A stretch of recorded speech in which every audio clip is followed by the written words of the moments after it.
Welcome to Flavor of the Year workshops. I'm your host, Devious. Got my co host, Afro, right there. And then we got Rock Swift in the back. We are at the Unite Cultural Center in Canoga Park, California, broadcasting to the world. Shout out to Best Start for making this possible. So, how this is going to work is we're going to conduct a little interview with our oh so talented teachers today. First up, we got Tori. Make some noise out there. Make some noise in the chat. Let's see if we could get her on the screen. There she is. There she is. Hello, good morning. Good Echo, morning. Good echo. morning. How you doing? How you doing today? I'm doing well. How are you? We're good. We're good. We're right here, excited. You're someone that we've seen around the scene for a little while now, representing, the whacking, representing yourself, and it's a pleasure to have you. So, I just kind of want to start this off with, give us a little bit, of insight on your background. Where you're from, ethnicity, where your parents from, your roots. All right. So I am. There's a little bit of echo. I don't know if it should I just keep going. Go ahead. Go ahead. All right. Okay, it's good now. All right. So I was born and raised here in Los Angeles, more specifically here in the South Bay. My name is Victoria Villamil or Tori. And then also too, I am Filipino Salvadorian, and so that really influences a lot of I think dances I take interest in, I like such as whacking, which is multicultural. And so born and raised here, lived here all my life. And yeah, I am also too a big part of the whacking scene, like had been mentioned before. It's just a community I really identified with. So yeah, that's kind of just a little bit about me. Yeah, well, I actually wanted to ask, like us as Mexicans or Latinos, we have a certain flavor that we bring to the popping scene or b-boy scene, and I wanted to ask you, like, what type of flavor, what type of flavor you bring from your own culture to whacking? Ooh, that's a good question. Um, Luckily, I've been able to feel really fulfilled with both of my heritages. So, being biracial, I've been able to explore that a lot too. I think from my Salvadorian side, there's a lot of attitude, a lot of kind of like spiciness. I feel like that I can like express through myself. But I think also too, on my Filipino side, yeah, I can express that too. But we have a certain also calm to us, I feel like too, in a very like humbling type of feeling. So I feel like I've been able to explore both personalities in my dance. And I think that having the ability to express both has been really fulfilling for me personally. Yeah. Oh, that's awesome. That's awesome. It's very important. It's a question that we like to ask because um, a lot of times, we see the dancer, we see the movement, but we don't know the story behind it, right? And as with years of this, you start realizing how much your culture, how much your roots influence what you do, whether you know it or not, regardless of who you're learning from, of how they look, and who they are. That's always going to show in your art form. And um, something else I wanted to ask is like, why whacking, right? Like, what got you into this? Can you remember when was that day? How old were you when you realized like this is something I want to do, right? Like something I want to do for my whole life. Yeah, I think why whacking? That is such a it's like a evolved question, right? Over the years you re-ask like you keep asking yourself, why am I keep doing this type of thing? Whacking for me, it really gave me a place, a safe place to express myself. And I think a lot of it comes from my cultural background also too of being biracial. My experience being biracial, sometimes I felt like I was never too Latina enough or never too Filipina enough, but whacking is a multicultural dance. And so when I was able to come into whacking, I felt like I was able to fully explore different avenues of like what influences I want to like take into the dance. Whacking for me, it also too it's a behavioral dance, meaning that The original part of the dance is created from behaviors and things that people liked, emotions that people felt. And so I felt like I could take who I was, coming from both backgrounds that have its own cultural practices, its own norms in each household. I also grew up with divorced parents. So, like, each household was very, very different. And I felt like I was able to really put who I was in that moment, like into whacking and find like a safe place for that where I felt like I was enough. I also too identify as queer, and so it allowed me to also have a place that felt safe to me to explore different things. Like some days I might be very introverted. I'm naturally very introverted, and so it let me explore that and like show up that way. But then also too, sometimes I could be very spicy and like want to have a lot of attitude and character, and it let me go to two different extremes. And so I think whacking for me just held a place for me with these kind of like a spectrum of different avenues. Like I was able to express myself emotionally, how I dress could be very funky, very different, very unique. And I felt like I was able to meet people who also had similar experiences of wanting to just express so much that we like live through in our everyday lives. So yeah. Thank you for sharing that with us. Um, who was your first inspiration with whacking? Like, who did you see? And because for example, for myself and for like Rock Swift, we were born into this. So our parents did it, right? So we got to see it in our household, and that's how we knew what breaking was, what popping was, what the culture was. So who was that for you? If it is one person, or was it an event? Was it a video? Because whacking's one of those. I feel like. Long lost styles of our culture, where it was one of the original ones, kind of like what locking is for the culture. But it's been so long that a lot of people kind of don't know the history about it as much. So, like, who was that for you, or how did you see it? Yeah, I think for me, the very first time I saw whacking, it was in a video of Homeland. I saw Tiffany Bong whacking, and I was able back then to take her class also too as well. But Tiffany Bong.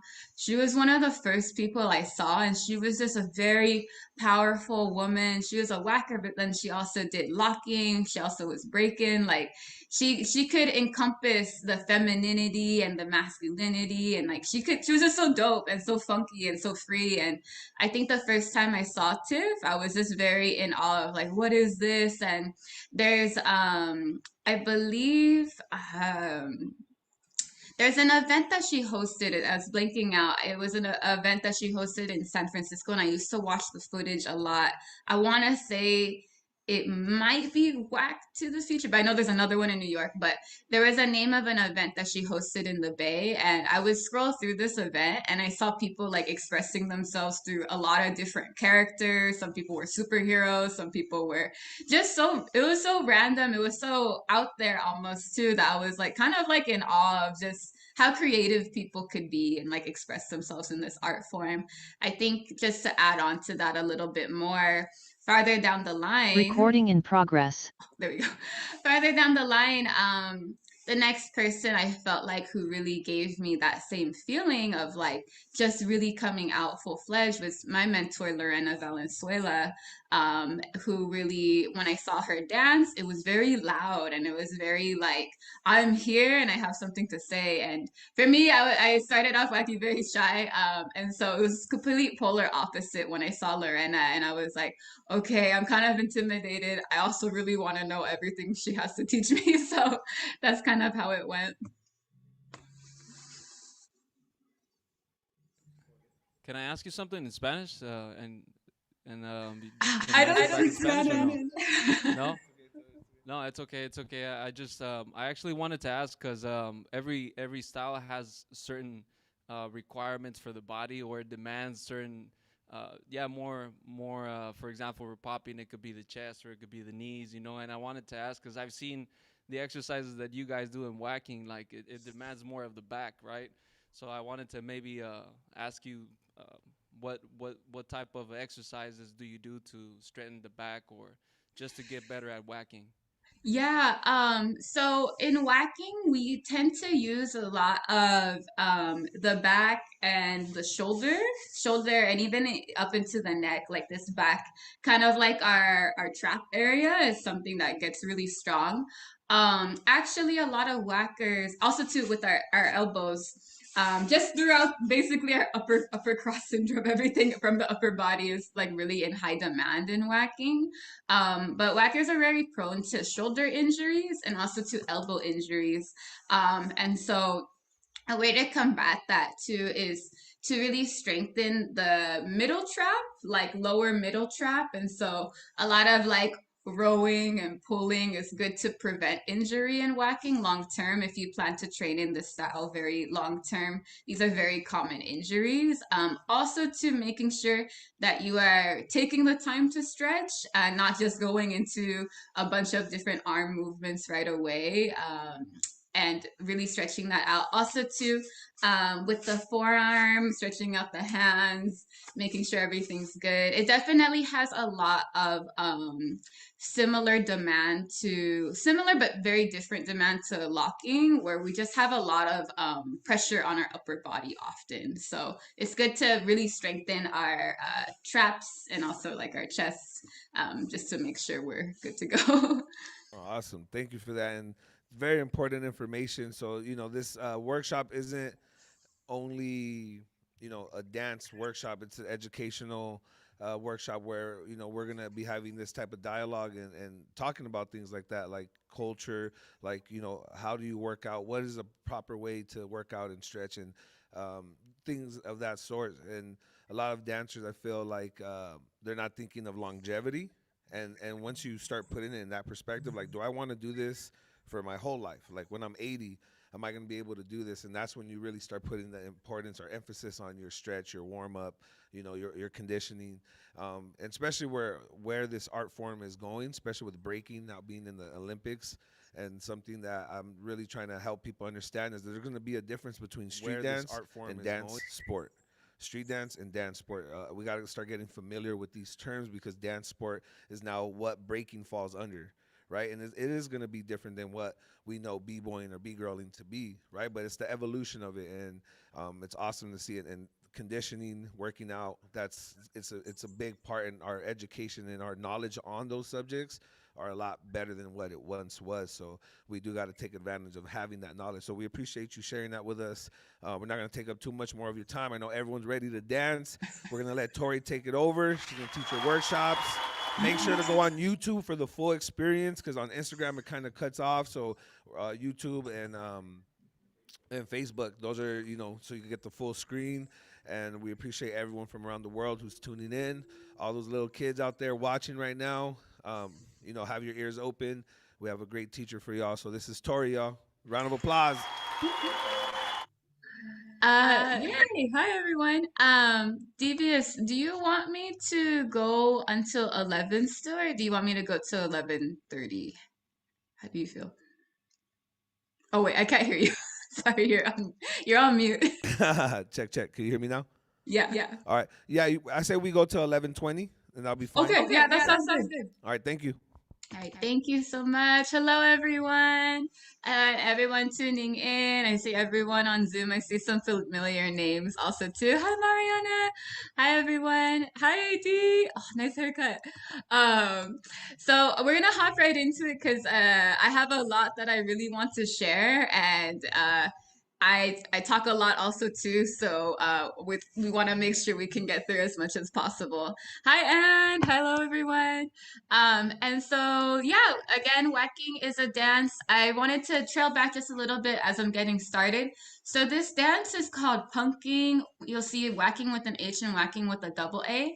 I just want to reaffirm all of these names are super, super valid. It just really dictates different places in history, maybe who you've learned from. They are all the name that encompasses this beautiful dance. And so, just want to put that out there. It is a multicultural dance coming from the LGBTQ community, born in Los Angeles, started in the mid 60s. Uh, more came popularized in the 70s, and then 80s it was popping. So yeah, let's actually just hop right into warming up. We're gonna do a full body warm up, so just follow along with me. We'll get our shoulders warm too, and we're gonna go straight into everything. So yeah, find a spot. So exciting to be on Zoom again. All right. All right, give me a big thumbs up when you can hear the music. Yes. All right, all right. So I also to play a mix. The original music for whacking is disco. I love a lot of house, and so you'll hear a mix of different songs also too. All right, let me know. Can we hear this?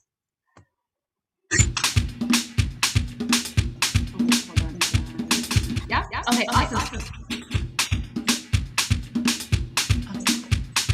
All right, just follow along with me. Here we go. Banjo, let's go. Our dog, here we go. Out and in.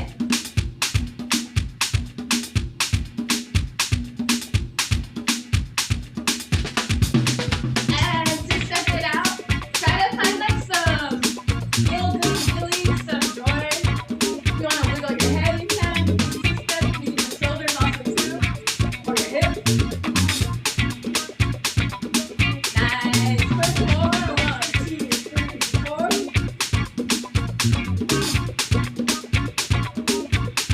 With a spin, whatever room you got. Let's go, let's go. And then there you go. Arm comes up, jump in, move, concave. A little faster. 1, 2.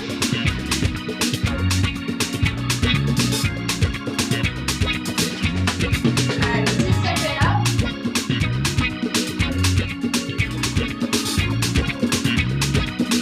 Yeah, double it up. 1,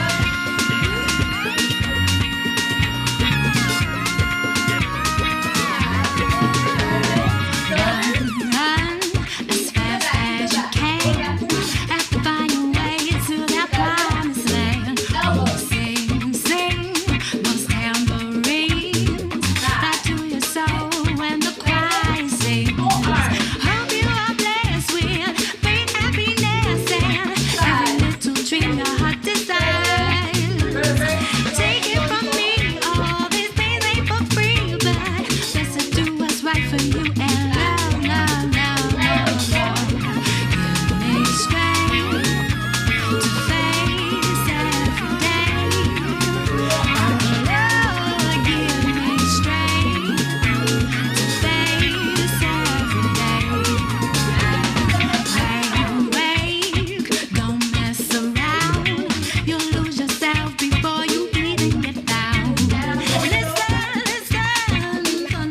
Okay, we did a super quick warm up.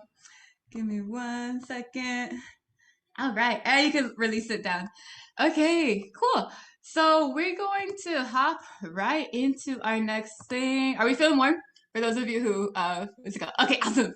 Yay. Okay. Feel free to ask me any questions in the chat. I'll go ahead and see it as we go on. So I wanted to go over first. So whacking is a behavioral dance. And so what that means is based off of everyday behaviors. So the original creators of this dance, the OG punkers, they were using their everyday behavior, things that they liked, emotions that they felt, things they're interested in. And it was really a shared interest that really formed the different techniques that we use in this dance. For example, the word whack comes from the Batman onomatopoeia, where there's that flashing symbols of boom, pow, whack on the screen as they're fighting. And so they all like that. So they took it in, and that's really where that name comes from. So it was just things that people were interested in our everyday behaviors. So other inspirations that we'll go through, we have like Bruce Lee and the nunchucks. We have people also too were also dancers or movers in other ways. For example, Lonnie was a gymnast, so you might feel like you're doing some gymnastic arms, like after you do like a full mount when we're doing some lines. Victor Manuel took in his Mexican folk dance and added that in also too. Things like Star Wars. And so whacking just comes from really just our own interests. And so that's why it's really fun to put ourselves into it and like find our own identity. I really wanted to go through just to start off today is we can actually come to the screen if you want to, really quick. Yeah. And so I wanted to go through really quick. We'll go through all three elements of whacking, punking, and posing throughout the class. But I actually wanted to start with posing first. And posing is fun. It's informed from a lot of gestures. So a lot of people think posing is like, posing for a picture. Posing can come from our everyday gestures. So one way for us to express ourselves is through our hands. We're always using our hands in different ways. So if you hold up your hands right here, yay, and whoever is following along also too. We think about emotions that we might feel. So on 5, 6, 7, 8, I just want you to react with your hands with whatever emotion I give you, okay? So for the first one, uh, anger or like kind of frustration. Ready? 5, 6, 7, 8. And so, yeah, exactly. So we had to have like this balled up feeling, sometimes like a claw, sometimes like a fist. Yeah, exactly, Mariana. Yeah, so this is something we already know. We don't have to teach ourselves how to express ourselves like this. We kind of already know this feeling. Next one is surprise. Ready? 5, 6, 7, 8. Woo! Yeah, right? We have this woo type of feeling. Someone surprised us with a new gift, something like that. Yeah, exactly. Next one, gentle or like caress, like very soft. Ready? 5, 6, 7, 8. Yeah, very soft. Maybe our hands lost some tension, right, from the anger or surprise. And then last one, I want you to show me a point with intention. So what are you pointing at? Are you pointing at someone doing something wrong, something you like, someone you want to get someone's attention from? So ready? And 5, 6, 7, 8. Nice. Okay, I see all the intentional points. Yeah, good, good, good. So you can shake out your hands.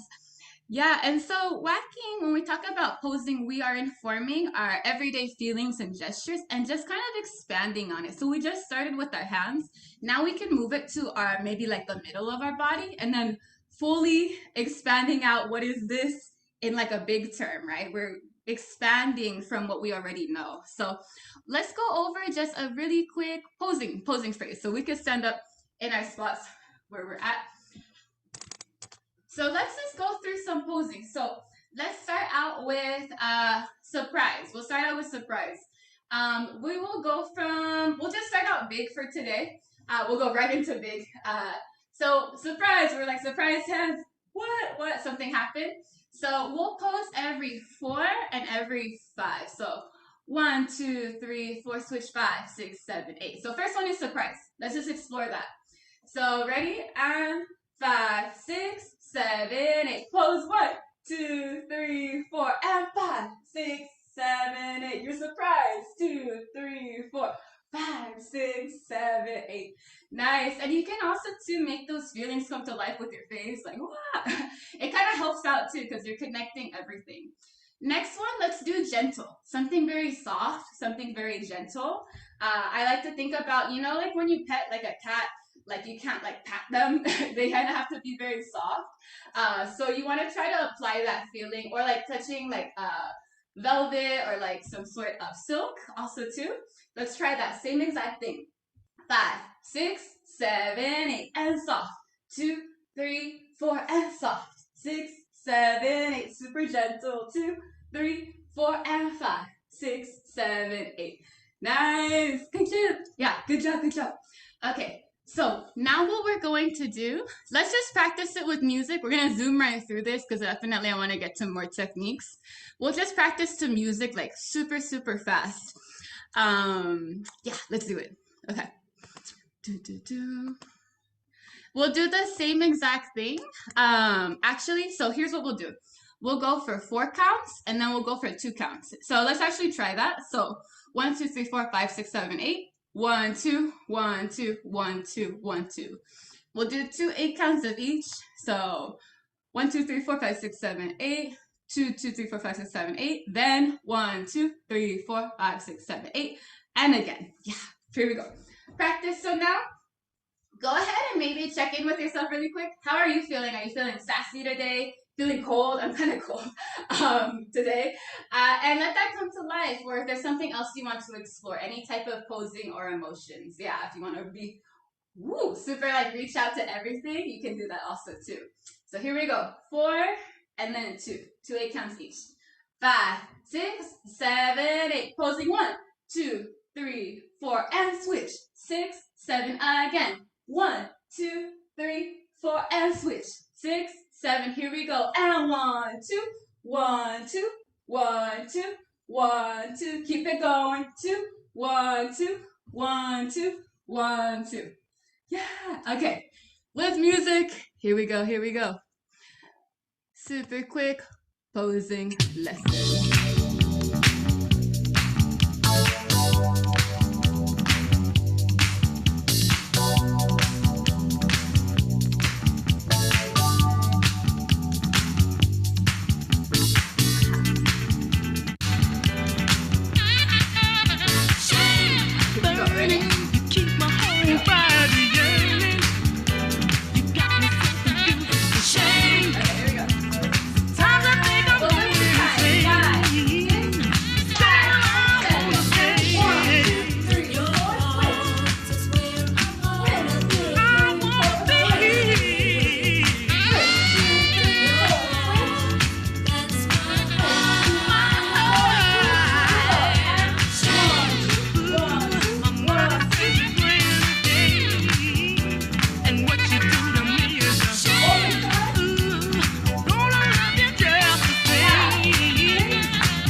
So our posing can really be very playful too.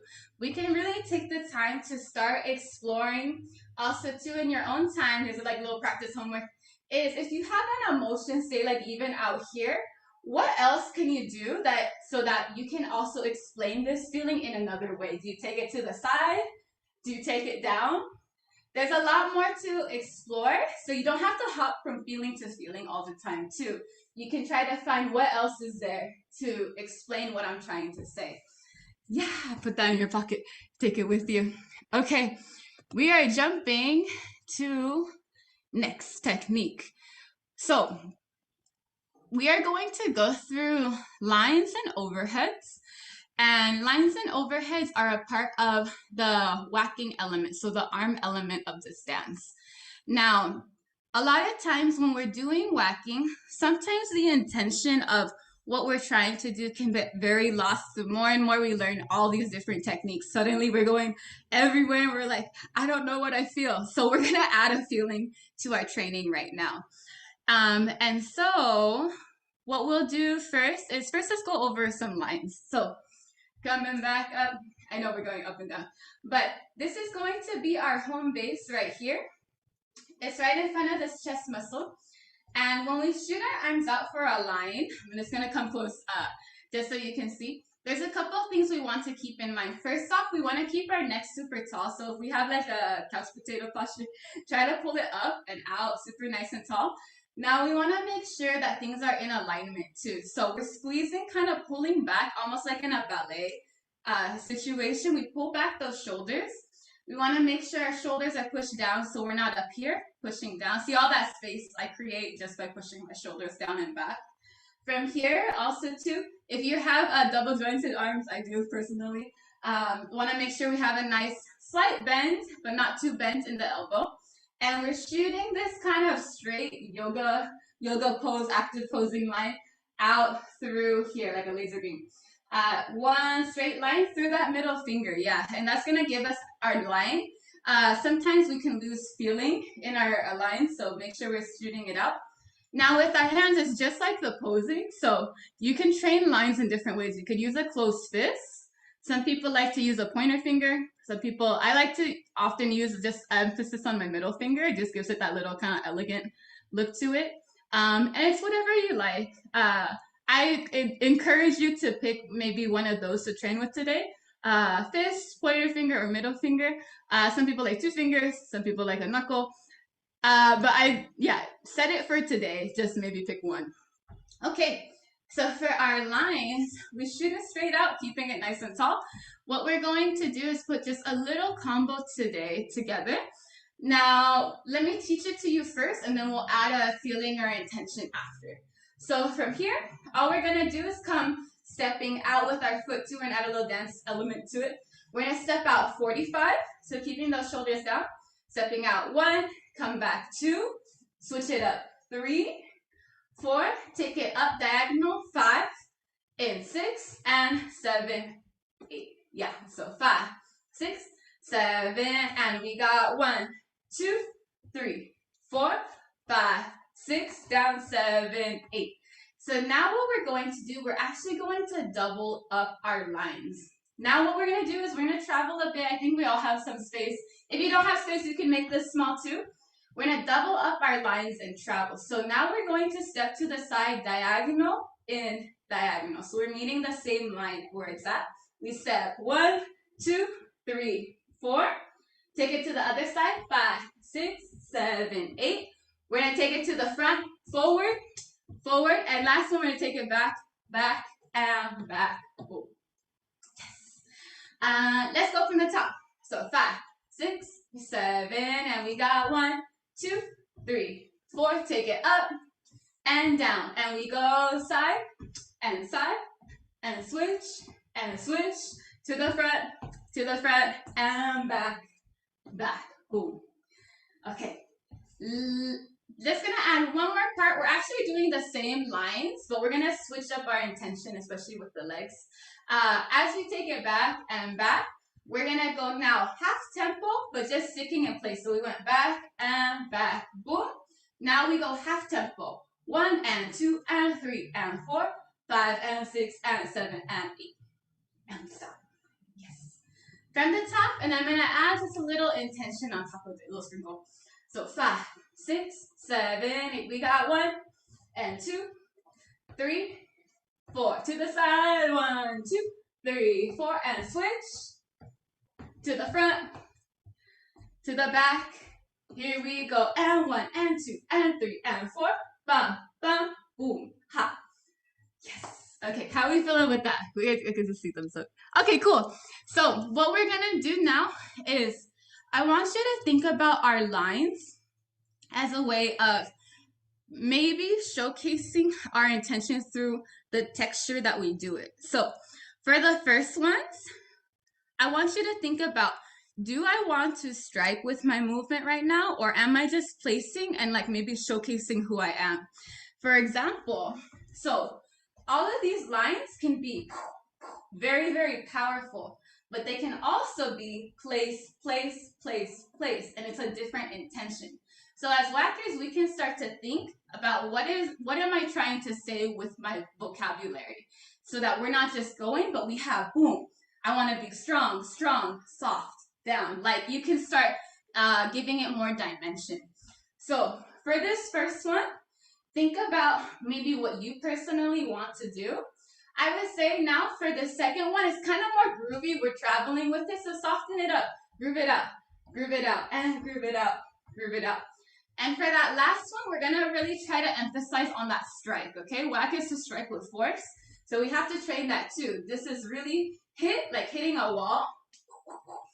Hit and up and down and strike, strike, boom, ha.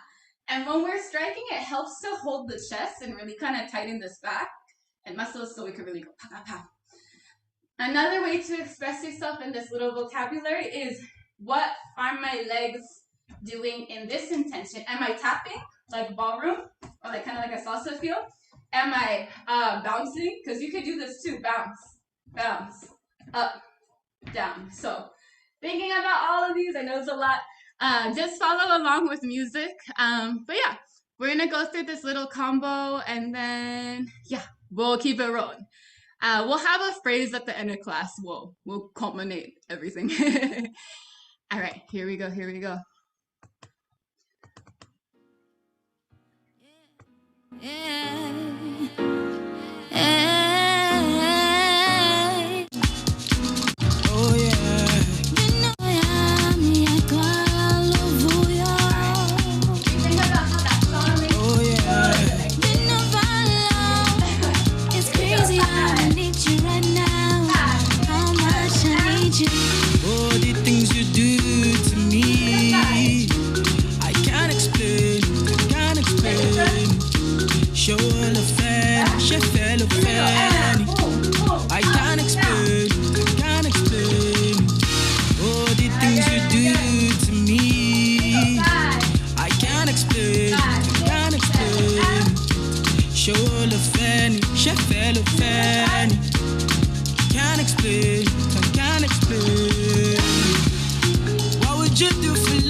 Try to switch up your intention this time. So if you were going kind of more here, maybe go more stronger. Try to switch it up just to play around with it a little more. All right, here we go. Last time.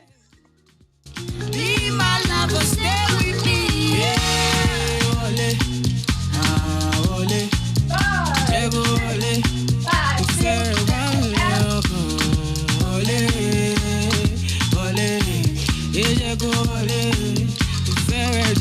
would you stay with me? Oh, my baby, your love. Would you dance with me if you were my lady? Oh, God. All right. How are we doing? We okay? Get some water.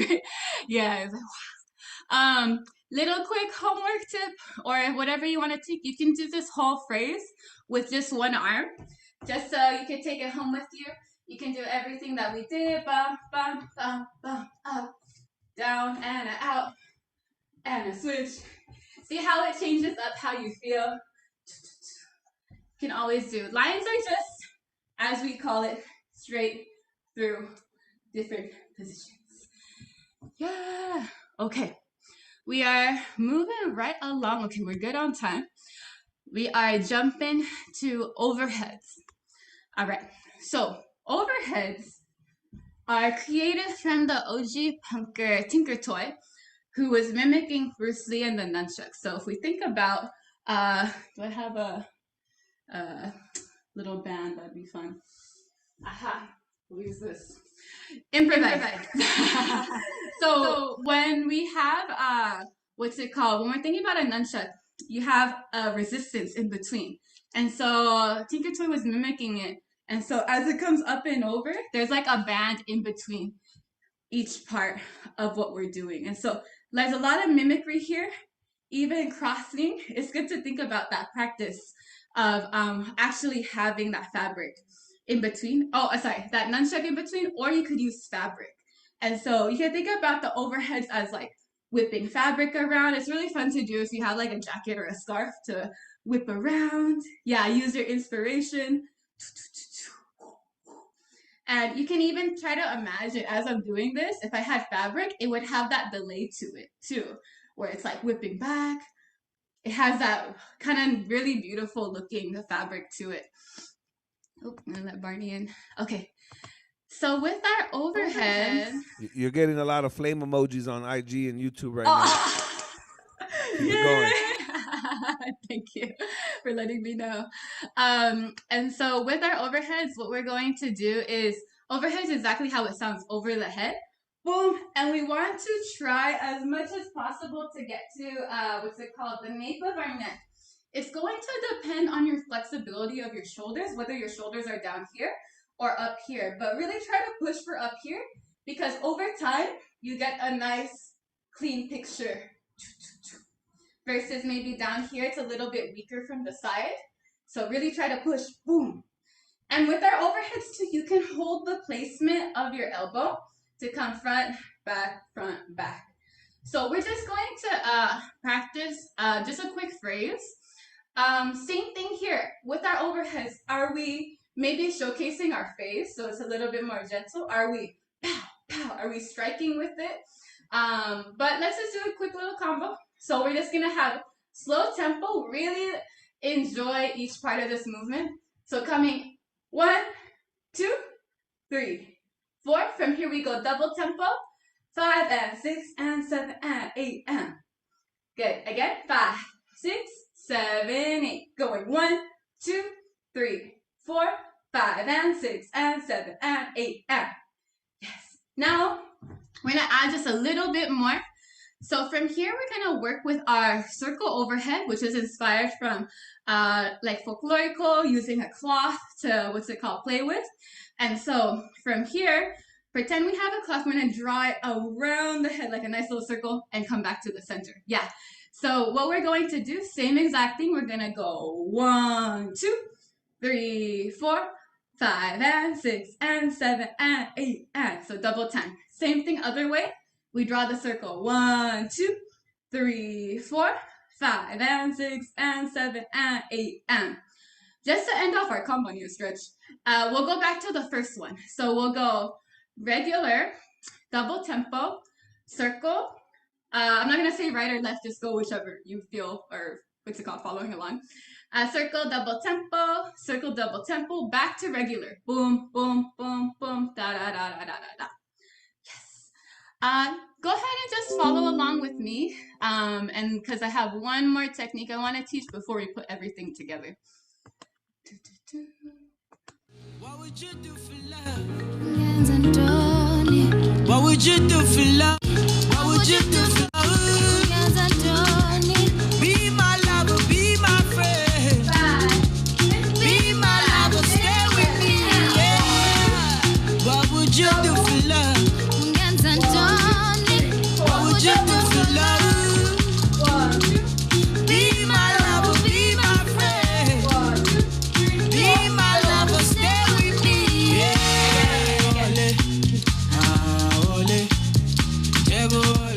I didn't. Let me turn this off.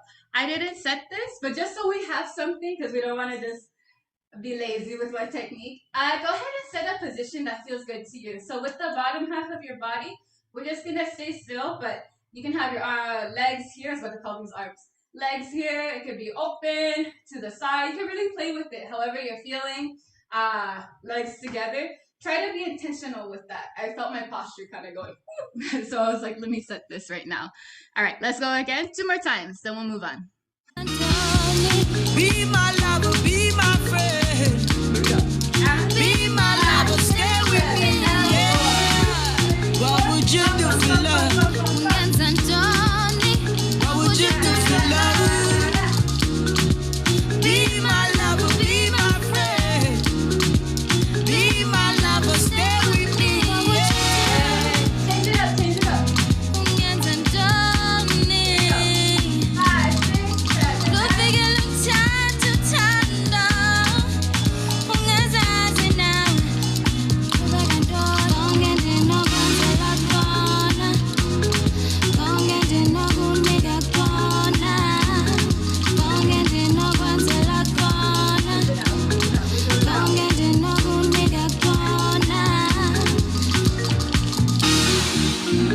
would you do for love? All right. So that was a super quick brief on overheads. One thing you can keep in mind is overhead, same thing with the lines. You could do one arm if you want. Bam, bam, bam, bam, bam, bam, bam, bam. And really try to create. Overheads are really anything over the head. So if you get creative one day and you're like, what else can I do? Can I do a circle, overhead? Whatever you want to create is available. Yeah, like it's accessible. Of course, knowing the foundation is really good because that's where it comes from, the nunchucks and the fabrics and the whips. But also to add your own influences. That's how you do your makeup. So you're like drawing around the face. Now don't get too what's it called, risky, because we're not doing Vogue, but it is something you do have access to. Yeah, last thing, then we'll put together a little combo just to end off is we are going to get to our rolls. Good morning, Barney. Glad you could make it. Hello, I just want to say hello really quick. We have our rolls. So rolling, inspiration for this can be roping, like original kind of Victor was cowboy. So if we think about pulling up a rope, we could whip it around, whipping that rope around. Lots of different inspirations for rolling. It's also another, I feel like, expansion from Tinker Toys overheads. And so, yeah, how I like to explain rolling, though, is we're taking our lines. This is like our pathway. And we always end in an overhead position. And then we come back down. Now, in between, we have a roll. And so, rolling or rolls. So from here, from our elbow, let's just try to feel this momentum. Falling in towards the chest, we have an elbow circle. So let it fall and let it keep going. You might feel like a little bit of momentum if we think about it, as this is whipping kind of upward. If you think about it, whacking is a lot of momentum, especially as you get faster. And so we want to be aware of it in our body. So as it whips upward, this is going to take us, as we roll in, typically take us up. Let's switch the direction. So now we fall away from the chest. And we can feel that fall pulling us downward. So typically rolling out is going to bring us down, no matter how we do it. Connecting the two, as we draw our line up our pathway, we come in towards the chest, up, overhead. Then we take it away, push away from the chest, and down. Good. Rolling in towards the chest, up, overhead, and circle, down. Now, same thing here. We're just going to do a little brief. If our pathway is here, it always ends in an overhead position. So this is our pathway, same exact thing. We come in towards the chest, up, overhead, roll away from the chest, and down. Again, in towards the chest, up, overhead, away, and down. So as you explore this technique, you can start creating your own pathways, like, oh, what if I want to go one arm front, one arm back? It's the same thing, in towards the chest, up, roll, down. Maybe I want to add more overheads into it. You could go in, up, overhead, overhead, overhead, roll, down. And you can start to really play with even just the basics of this technique. You could either go circle, roll up, roll and line and line and line and overhead, double circle. Like then it starts getting like super complicated. So that's a way you could take just the simple basics and start creating your own identity, or like how you want to do this dance. So really quick, just a quick overhead drill, overhead, roll drill. We're gonna go double, right, left, double. So front roll. Just follow me. 5, 6, 7, 8. We got 1, 2, 3, 4 on the right, 6, 7, 8, or the left, either side you want actually. 5, 6, to the side. We got 1, 2, 3, 4 to the side, bum, to the side, and both 6, 7, 8. Yeah. We'll do one more for today. For those of you maybe just a little bit more advanced, we're gonna come side again. 1, 2. We cross over. A little X right here. Drop down. Boom. Same thing. 1, 2. Cross. Drop. And 1, 2. Cross. Drop. And both 2. Cross. Drop. Yeah. From the top. 5, 6, 7, and we got front, boom, and down, right, and left, other side, and both. 6, 7 to the side. 1, 2, 3, 4, and right, bam, and left, and both. Here we go with the cross one more time. 1, back, cross, down, right, back, cross, down, left, back, cross, down, and both, back, cross, down. Aha. Let's just practice that with some music 2 times, and then super quick phrase just to end off class. We'll party it up.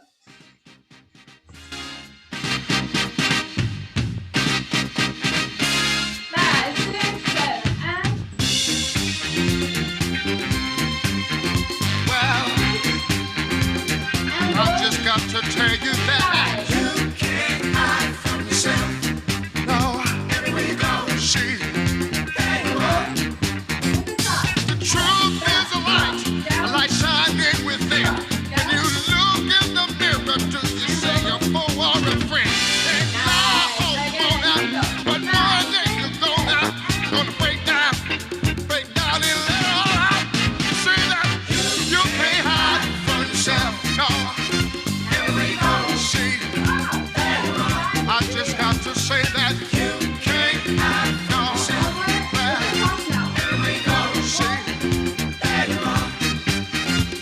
Make peace with yourself before you can love another. Understand who and what you are before you can go any further. You can love one out, but one. All right, one more double tempo. Let's just try it. Here we go. Try it together. Say that you can't hide from yourself. I just got to tell you, you can't hide from yourself. No, there you go. Well, there you are. You can't hide. Look in the mirror. There you are. Walking down the street. Well, look in the store window. There you go. There you are. You can't hide, no.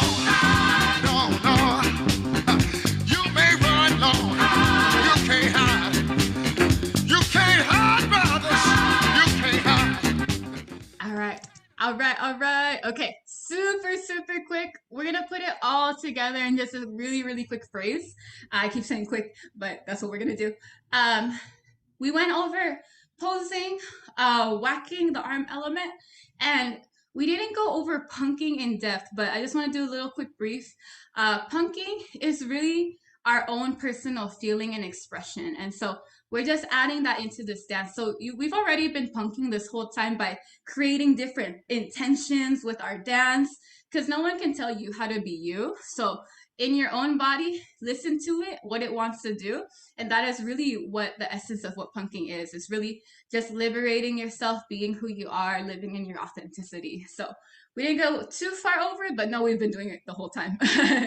So here we go with a quick phrase. So we're gonna go super quick. We're going to go 5, 6, 7, 8. We pose 1, 2. So the 2 count. 1, 2, 3, 4, 5, 6, 7, 8. So switching every 2. So 5, 6, 7, and we go 1, 2, 3, 4, 5, 6, 7, 8. From here, you're just gonna live your life for 4 counts. So active posing. We didn't go over this, but basically fall into a pose. 1, 2, 3, 4, and 5, 6, 7, 8. Aha. Let's go through that again. 5, 6, 7, and 1, 2, 3, 4, 5, 6, 7, 8, and 1, 2, 3, 4, 5, 6, 7, 8. Aha. How is that? Is that okay? Yay, let's move on. So from here, we're gonna party it up. 4 steps here, 4 steps here. We go 1, 2, your own groove. Switch it up. From here, we're gonna add overheads, same exact thing. So first one is just a groove, party. Second one, we add our overheads. 1 and 2 and 3 and 4, 5 and 6 and 7 and 8 and aha. Good. From the top. 5, 6, 7, 8. Closing 1, 2, 3, 4, 5, 6, 7, 8. Live your life. 2, 3, 4, and switch. 6, 7. Here we go with the party. 2, 3, 4, and 5, 6, 7, 8. Wipe it out with the overheads. 5, 6, 7, 8. Okay. Zooming right through. Actually, no, let's do music really quick. I don't want to put too much. We have time. We have 4 minutes. Here we go. All right. So just go ahead, take a listen. Here we go. So it's gonna be on the chorus. So just mark it with me. Here we go. All right.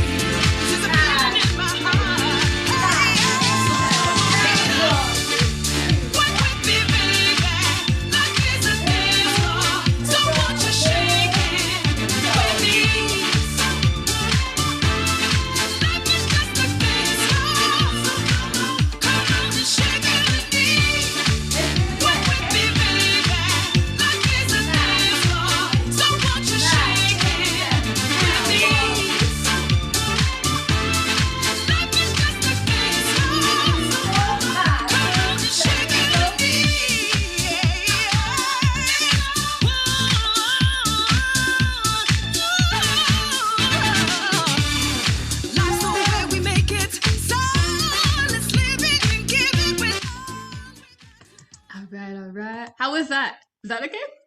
Super quick party phrase. As we're grooving to the side, add your own feeling into it. So it's like, how do you feel? Do you feel heavy? Or is it super flowy? One last part. So from here, we just brought it back overhead, 8 and. Let's go into our line combo we already practiced. So we go 1, 2, 3, and 4. From here, let's just repeat it 2 times. So we'll go 1, 2, 3, 4, and again 5, 6, 7, 8. Maybe the second time switch up the feeling. So the first one maybe it's up. Second one is like groove it out, boom, ha, ha. Yes. From here, ending off.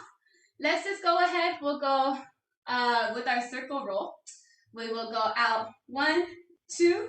Cross, super slow. 1, bum, cross, double time. 1 and a 2, 3 and a 4. Pose 5, 6, 7, 8. Yes. Let's go through that second part. 5, 6, 7 with the lines. We got 1, 2, 3, 4, 5, 6. And second time, change it up. 3, 4 and a 5, 6. Here we go. Going 1, 2, 3, 4, 5, 6, double time. 1 and 2, 3 and 4. Posing 5, 6, 7, 8. Yeah, from the top. And that will be it. Yes, for today. So 5, 6 from the top. We have pose 2 and switch 2, 5, 6, 7, 8 and groove. Live it up 3, 4. Switch 6 to the side. We got 1, 2, 3, 4 and switch. Overhead, 1 and 2 and 3 and 4. 6 with the lines. 1, 2, 3, 4. Take it up. Down, switch it up. 1, 2, 3, 4, 5, 6. Here we go. And 1, 2, 3, 4. You can use your body to accent it. Double time. And a boom, boom, ha, ha. Yeah. Okay. Does that make sense? Okay, 2 times, that's it. Then I'll be done. Or else I'll keep adding forever. Here we go, here we go.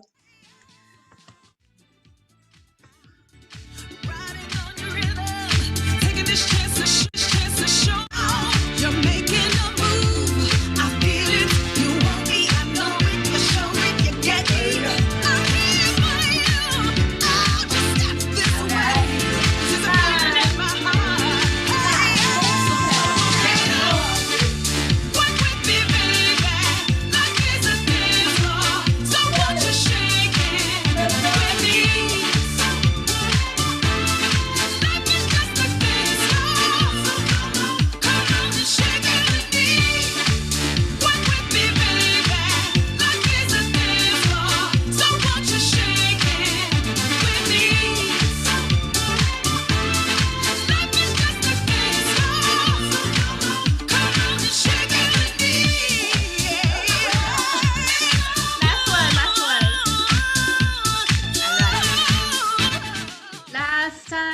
fun with this one. Here we go.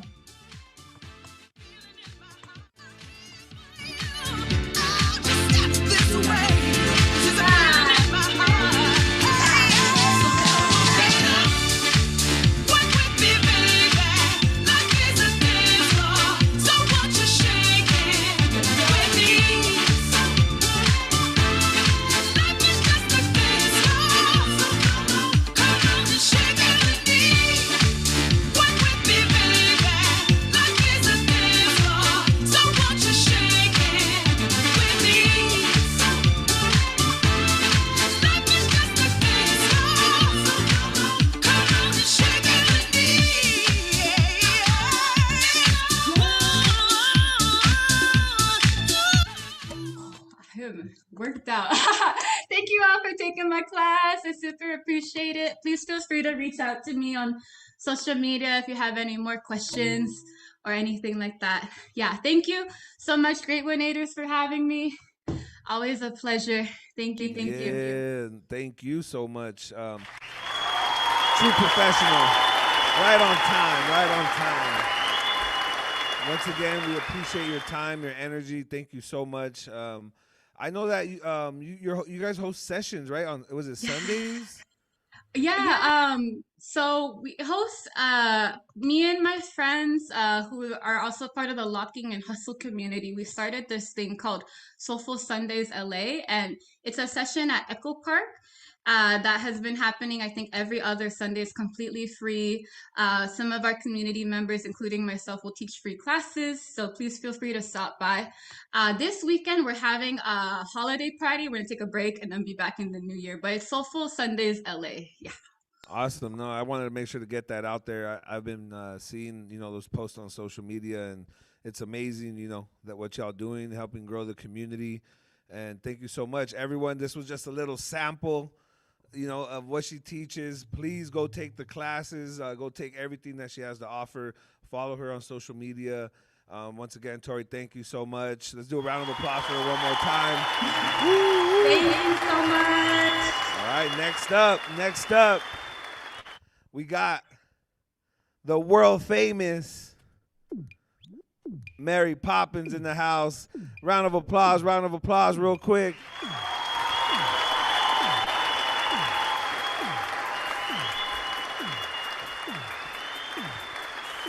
All right, let's see. We're trying to... Okay, we're going to get her back in. Everyone out there, this is Flava of the Year workshops. Free workshops brought to you by the Great Winators. Thank you to Northeast Valley Best Start for your support, making this possible. We're really trying to help spread, this culture, this community, not only worldwide, but in these in the communities that it came from, right? These marginalized communities that really sparked these great artists and these creators of what we do. All right, I think there we go. We got her. If you're having a good time, let us know in the chat. Put a little fire emoji, any type of emoji. There she is. Okay.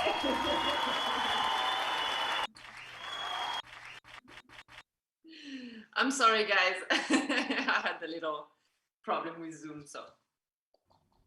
Yeah. All good. You can hear me? Sí, ¿nos escuchan tú? What's up? Can you hear as well? Sí. ¿Quieres que yo hable en español? Sí, Sí, vamos okay, a estarte haciendo algunas preguntas en español y Divius también a lo mejor va a ayudar a traducir y también va a preguntarte en inglés, pero pues para que alguna de las españoles ahí, personas que hablan español e inglés entiendan. Okay, Mary, pues espero que estés bien, saludos y quería preguntarte ¿cómo es que aprendiste tu español? Alguien de Francia, ¿cómo fue ¿cuál es tu historia? Es porque, pues, cuando yo estaba en la escuela en Francia, me encantó. Mi conjugación es horrible. Hace mucho que no hablé mucho español, pero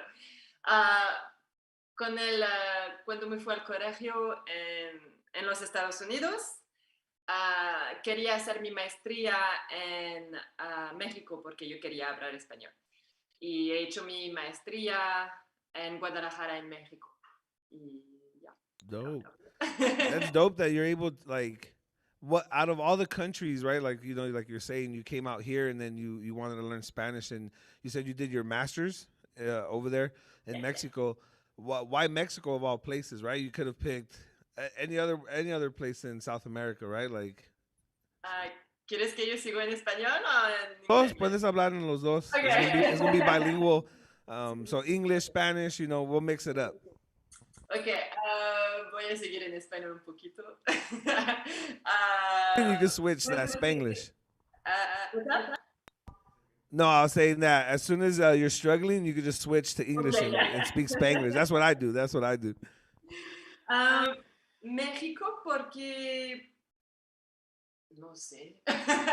No, es que pues tenía una beca para estudiar al extranjero de mi escuela en Francia y tenía la oportunidad a decidir en qué país quería hacer mi maestría y hay una posibilidad irme en Guadalajara y a este momento quería hacer bailarín profesional en Los Ángeles, pero no podía sacar una visa. Y yo estaba pensando que si yo lo hago en México, yo puedo estar cerca de Los Ángeles, puedo viajar en Los Ángeles también y guardar contactos con mis amigos allá y también bailar en México. Y no sé, no tenía más ideas del país, pero fue una experiencia increíble. Y mi crew, Lili Frías, la conocí allá. Y ya somos amigas y es mi familia. Todos mis Your amigas family. son de México. That's awesome. So let's talk a little bit more of your roots and like how you got started. Uh, what was your introduction to dance? I guess what was your first style of dance? I guess let's backtrack a little. What was the first style of dance that you picked up or started to learn? And where did you see it and how did that come about? Yeah. Well, when I was 4, I loved. I don't know how I became a popper because I loved ballroom. I loved partner dance. So when I was a kid, I loved watching, you know, videos about partner dance. Then I went to ballet classes and jazz classes, but I never really fully connected. And I think the style I loved the most when I discovered street dance was locking. So when I started with my friends, we heard about different styles, and the first one was definitely locking. And at that time, it was no YouTube and nothing, so we were just copying music videos and trying to find information about the electric boogaloos and the lockers. Like we were just trying to figure out. um, and I fell in love with it because in high school it was just fun. It was fun, and it was just putting people together, having a good time and dancing. While I couldn't find that in jazz or ballet and other styles, I feel like I couldn't be myself in other styles. And this one was just, the journey was dope. To know that you have to search for the source, you're gonna have to meet the people who created the styles, and that's how I evolved with my dance. And then one day I took a popping class from this guy. His name is Pierre. He's from France. And I was in the back of the class, very, very shy. I was extremely shy when I was a teenager. And he saw me in the back of the class and he said, "You're going to be good at popping, I can already tell." And he brought me in the front and he was like, "How do you hit hard like that?" And I had no idea what I was doing. I was really lame. I was not good. But he saw something in me, and from that, he kept empowering me. And then with time, I kind of let it go after. But when I moved to the US, that's where I really connected with it, because I was lucky to be around amazing people who made me love this culture and this dance so much. So I'm very thankful for that. I'm very grateful. And I think for the new generation of dancers, it's important to empower each other when we see someone great at something or when we see potential. because that can change their life. Like if I didn't have those words, my life would have never changed maybe. So yeah. Thank you so much for sharing that. And something that I've noticed, through doing this for so long and teaching as well, is usually the best students, the people that you say what was told to you, are usually the ones that are dancing with passion already. That you could just see that in their eye. That like even if they don't know exactly what they're doing, you could kind of just see that. Oh man, this person is not shy about it, or this person is expressing who they are through it, right? Even if they don't have the techniques down tight.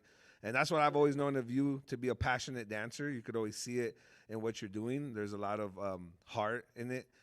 So another question I like to ask is like, did you have a like original nickname? What was like your first crew? I'm talking about when you started. Like all of us have that, like that first nickname that gets forgotten that we don't bring up. So yeah, like what was your first ever crew or name, or what was your first ever dance name? Yeah, I never shared that before.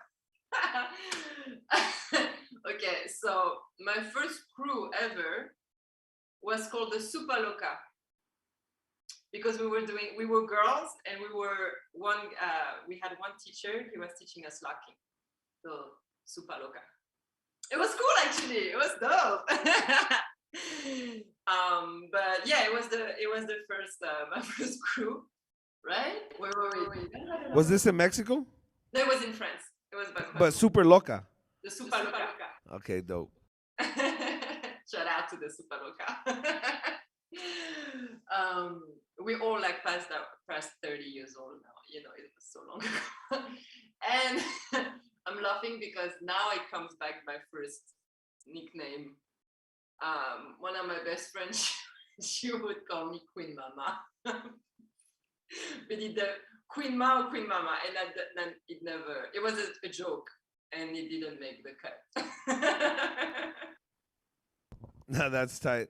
And all of us have that, right? That's why I think it's dope, especially with a dancer that's established as yourself, and for us to share those stories, because a lot of times, and I don't know if you could relate to this, but after years of us doing something, people start admiring us, and then they're kind of intimidated by us because they have a perception of who they think we are, right? Because they only see us at events or functions.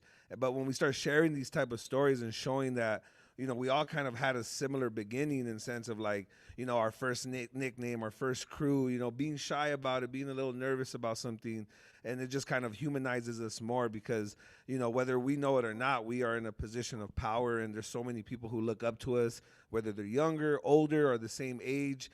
And, it gives everyone a chance to know us a little bit better, give more of that insight. But yeah, man, like something else that, like, how many years have you been away from, where you're from? Like, how many years would you say you've been on this journey through dance? For like maybe like from the moment I discovered street dance, I would say maybe 14, 15 years. Before that, I was dancing, but I didn't know about, hip hop and street style and everything. But I think I would consider that everything started when I moved to the US. Like for real, like connected to it. It was like I would say, 12 years ago. That since I left my country. And I mean, I went back in the meantime, but that's why I always say, like, you might not connect to something at a certain point of your life, but then you connect to it later, and that it aligns, and and for dancers, like out there, I would say just really enjoy those moments of like finding your nickname, being whack, entering battles and making it really bad, or enjoy this because it's gonna be memory. It becomes who you are, like that beginning journey when no one knows who you are. It's so good. Sometimes I wish I could go back. Like, and also, when you, like you mentioned, when people look up to you, they always forget that you are human too. You have your insecurities. You have that pressure of, okay, I need to still get better, and I need to still elevate. So, when you're a newcomer, like you're new in the scene, enjoy that you could actually beat advanced dancers, because most likely they're going to be injured. Most likely they're going to be trying to still be in the game. And you're all fresh and brand new, so just go for it. We're all human, so.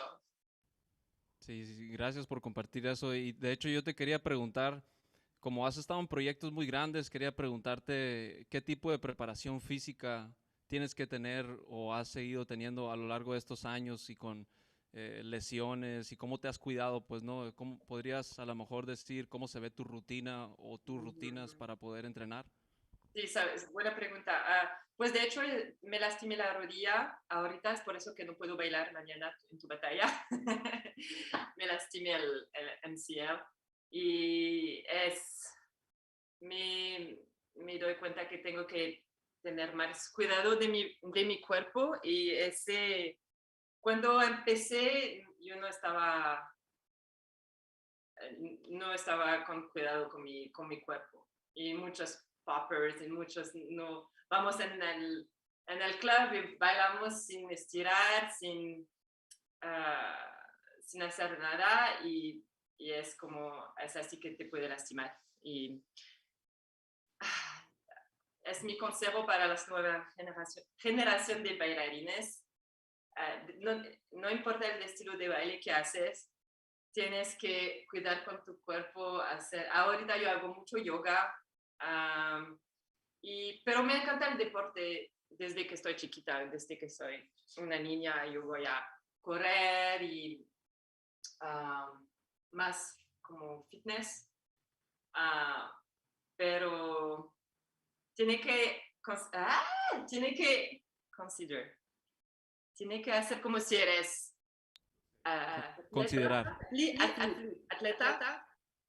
Athlete. Bien. Como si eres un athlete.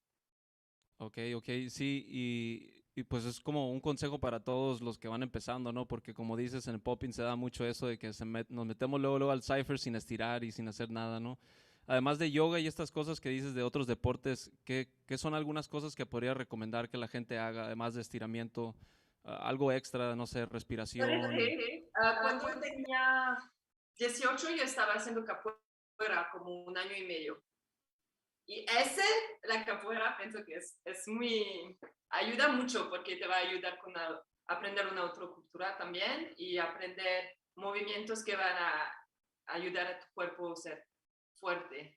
Y se parece un poco, hay una vibra de baile también en este arte. Eso sería mi consejo. No sé por qué le dejé, porque no sé, pero me acuerdo en este momento de mi vida, mi cuerpo fue muy... se puede ser bien hacer un otro tipo de arte o un otro tipo de deporte para ayudar. Dope. And I guess lastly, I'll ask, and then we can get started with your workshop. Is so something that myself and a lot of other poppers in the community have been wanting to, try to contribute to and help with is how can we get more women involved with this particular art form, right?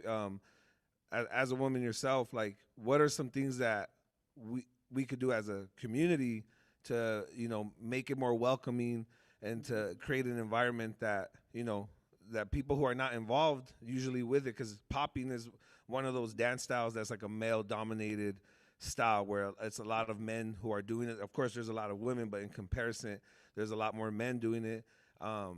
Like what would you suggest that we do as a community to help grow that awareness and have more women doing it? Because there is amazing high level poppers like yourself and a lot of others that I can name, but again, like I would love to see way more women doing the dance style popping, right? Well, this could take an hour conversation, but I'm gonna try to make it very short.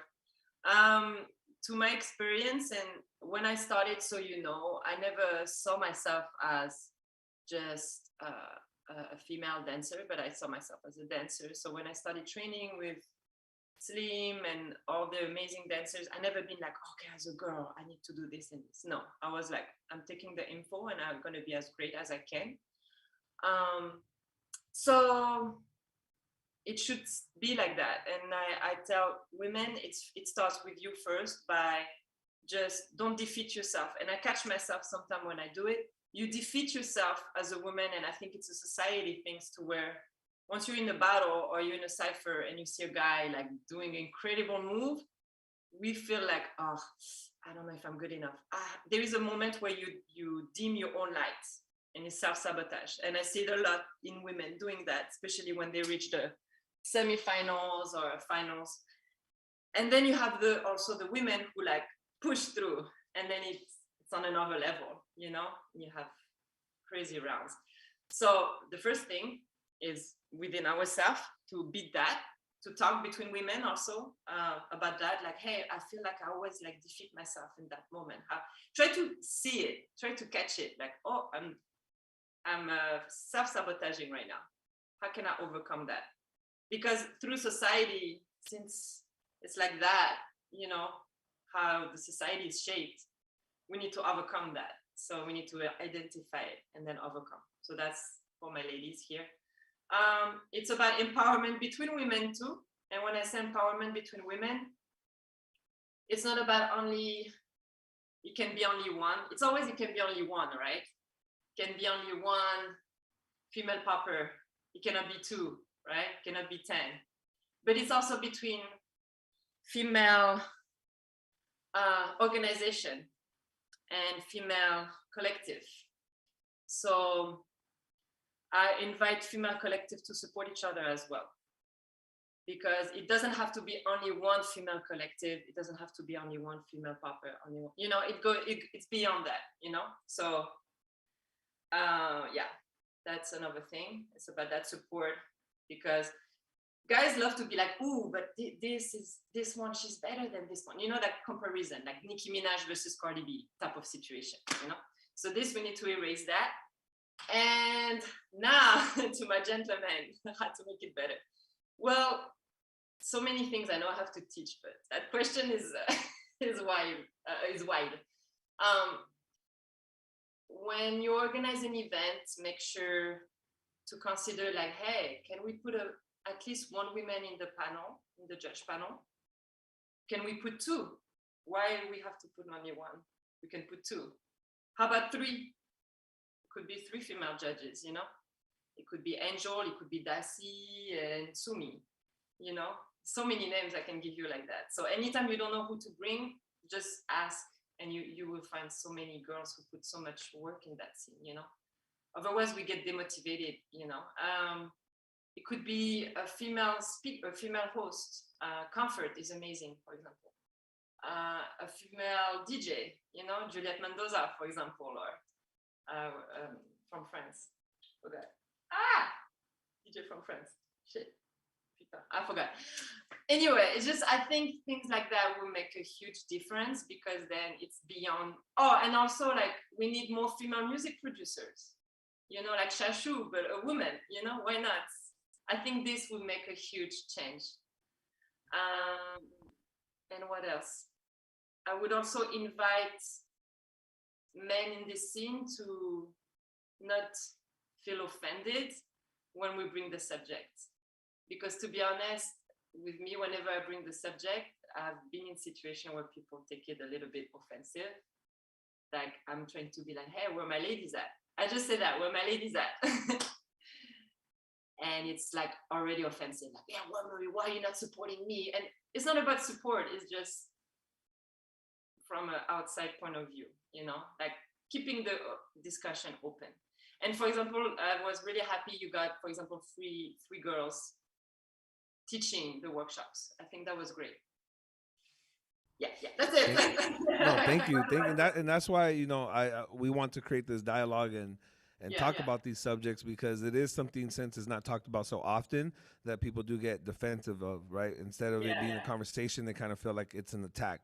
Exactly. When it's not, right? It's dialogue, and it's to help us grow. So what I'm getting from what you're saying is, you know, more support, more support, not just looking at a dancer like, oh, is this a man or a woman, but appreciating them for just being a great dancer, right?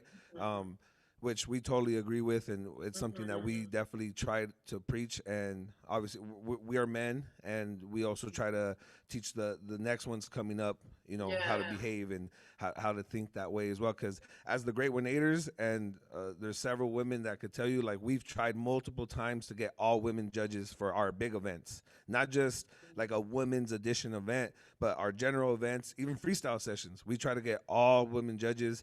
But what tends to happen is there is a lot of self-doubt, or sometimes there'll be certain people you approach and then they won't accept the position because now they're afraid of the ridicule, or they're afraid of being, criticized more than what, let's say, a man would be in that position, just because they are women. And that's something that, as a community, we got to work on, not just towards women or towards men in general, stopping that feeling that, oh, we can't make mistakes. Because like you said, we're all human. Regardless if you're the best dancer in the world, you're a judge, you're a teacher, whatever it is, we're going to make mistakes, and we're going to grow. As long as we can have dialogue, talk about it in a respectful manner, I feel like we're going to grow. Because in the end of the day, we need more men, we need more women, we need more human beings involved. What's up, man? Also, when a girl starts going, I have this all the time, so I want to share also. When a girl become very, like, pretty good, she's still on her journey. So, who knows, maybe someone on the battle, she might look cocky, right? She might look like arrogant. She might go like on the, and then somehow guys, they go tell her like, hey, now you're arrogant. Hey, now you're like in your head. Hey, blah, blah, blah, blah, blah. Let her in her journey. Let her in her journey. You know what I mean? Like when you have a green tag or the twins, or when they do things like that, like no one care, right? But a girl would be just chopped from the scene. She'd be like, oh, she behaved not properly. You know what I mean? So let her be, like, let her figure out with herself who she is. That's what because I hear this a lot, anytime a girl is like beating a guy, ooh, that's, just let's move forward from that. It's 2021. So that's why I'm like, and also I see, for example, a guy would give an advice to a girl all the time, like, yeah, you did good this one, but you should do this and this. Myself, I would never go to Boogie Frantic and be like, hey, you should do this and this and this. And you know what I mean? So it's weird. You see, I've seen that throughout the years so many times, like little, they become coaches, and all of a sudden they feel like, because that in particular, what you're saying about that, I've seen a lot towards women, where like for some reason, some random guy feels like they need to go give advice, and it's like, yeah, that's nice of you, but it's not. Like, what is your reason of doing that? Like, why? Like, why that person? Why didn't you go up to Kid Boogie? Why didn't you go up to whoever else? And again, back to what you touched on before too. I feel like it does happen to men, but for some reason, it's more online. And where with women, like it's those conversations are happening in person, where people feel brave enough to bring something up about your personality as if they know who you are through a battle, right? So exactly. Yeah. For invites for battles, something that could be a good idea is to bring, when you invite a top 8, then do 4 and 4 for men and for women. Because I've been in situations where they call me, they're like, hey, we're doing a top 8 and we would like to invite a girl. It's weird. So I'm like, well, just put 4. And then Red Bull Dance Your Style finals was Angel versus Dassy. So it was not about the gender thing, So this could really be beneficial. And but at the same time, I also want to give a huge shout out to all the men in this scene who empowered me and empowered a lot of girls. Like, without you guys, we wouldn't be here. On the reverse, it's been a lot of empowerment as well. Like Popping Pete has been so empowering, so supportive. I can quote so many, like Quality from my crew, Style Element. He's been so supportive. Like so many of you guys have been, you guys empowering me right now by inviting me. So I want to give you guys also a huge shout out, because you guys have been doing amazing. Thank you so much, and we appreciate that you did that, because sometimes even for people like ourselves who make a conscious effort to address these issues, not only through conversations but through our actions and be the change. What tends to happen that, like, you could say is a little discouraging is that everyone's quick to talk about who's not doing it and never mentions the people who are doing it. So even if it's not the majority, back to showing love and appreciation and bigging people up, we should also talk about the people who are doing the work, right? The people who are trying to make a difference. Because a lot of the times we do, even like, because it's not so many, we tend to talk about the majority, right? The people who are not doing it. But for everyone out there, let's, again, support, like you said, women collective support. There doesn't have to just be one, right? It's not a hierarchy where it's just a place for one person on top. There's room for everybody. As long as we keep supporting, being honest with each other, having open dialogue, we'll be able to accomplish great things. Again, I know that me and you, after all of us, we could have this conversation for hours, which hopefully, one day we can set that up. We'll get into the workshops. I know everyone's ready to dance. Everyone's ready to get down. But this is a huge part of why we're doing the workshops this way, right, to have this dialogue. So thank you, Mary Poppins. We'll let you take over. This is the workshop. We'll end it around 12:35-ish, then we'll get Toyin on. All right, yo. Poppins, let's go. Let's go. All right, everybody. Am I seeing everybody? Yes. Okay. Let me share my music. Boom. Zoom, it's been a while. How do I share the song? Oh, okay. All right. How many people we have? Okay. All right. Hello, everybody. Okay, so we're gonna start.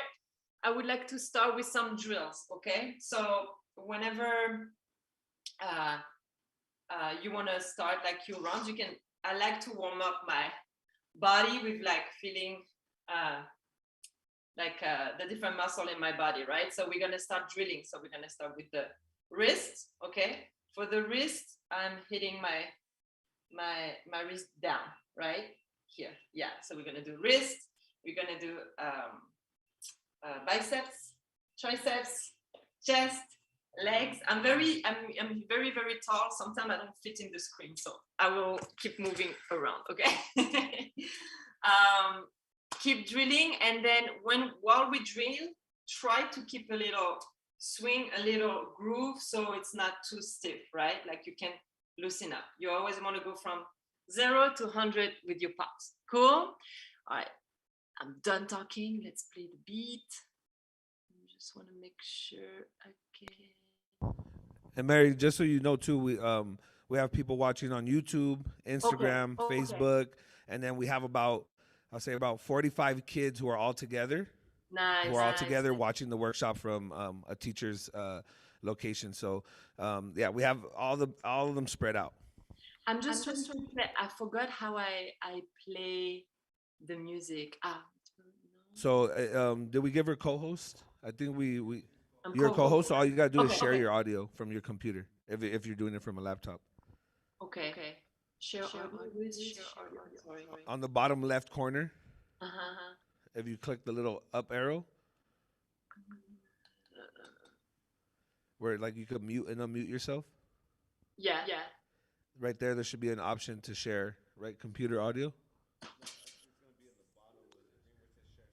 Oh, okay. It's where it says share screen. Click where it says share screen. Yeah. I'm sorry, guys. Yeah. And So when she then clicks it, what? share screen. Yeah. You got it? And then computer audio. Yeah. There we go. Good now. I'm sorry. All right. No problem. Okay. All right. Let's go.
And then everybody's good?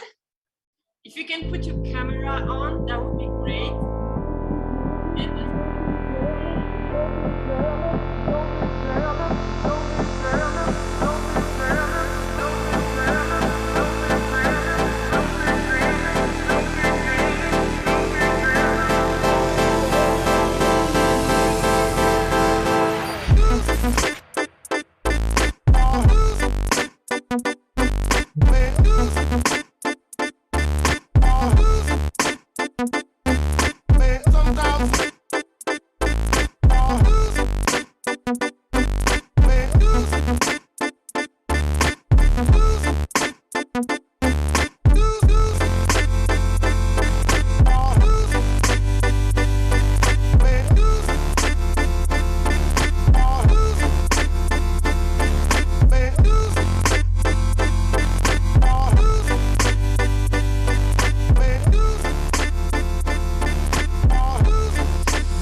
nice, nice, nice. How is everybody doing so far? We warmed up? Okay, nice. Okay, so I would like to do, now we're gonna go to, I'm sorry, no, I'll do this after. So with this exercise, so here I'm popping my leg, my arms, both of my arms, this one as well, okay, here as well. So what I would love you guys to do, on your own time, find variation of here of the Fresno, find different variation in timing, in how you can mix it up. So for example, if I'm here, I pop, boom, like just 1, 2, 1, slow, go to the other side, bam, go slower, how, maybe I can put a wave, pop, wave, go the other side, maybe I can make it like, boom, changing the timing with it, okay? So I do it once for you, and then I wanna watch you for people who have their camera, okay? So I do it just for you, so you have an idea. You take the same basic, you keep your pop, you just give a different musicality, you add a little different flavor, okay?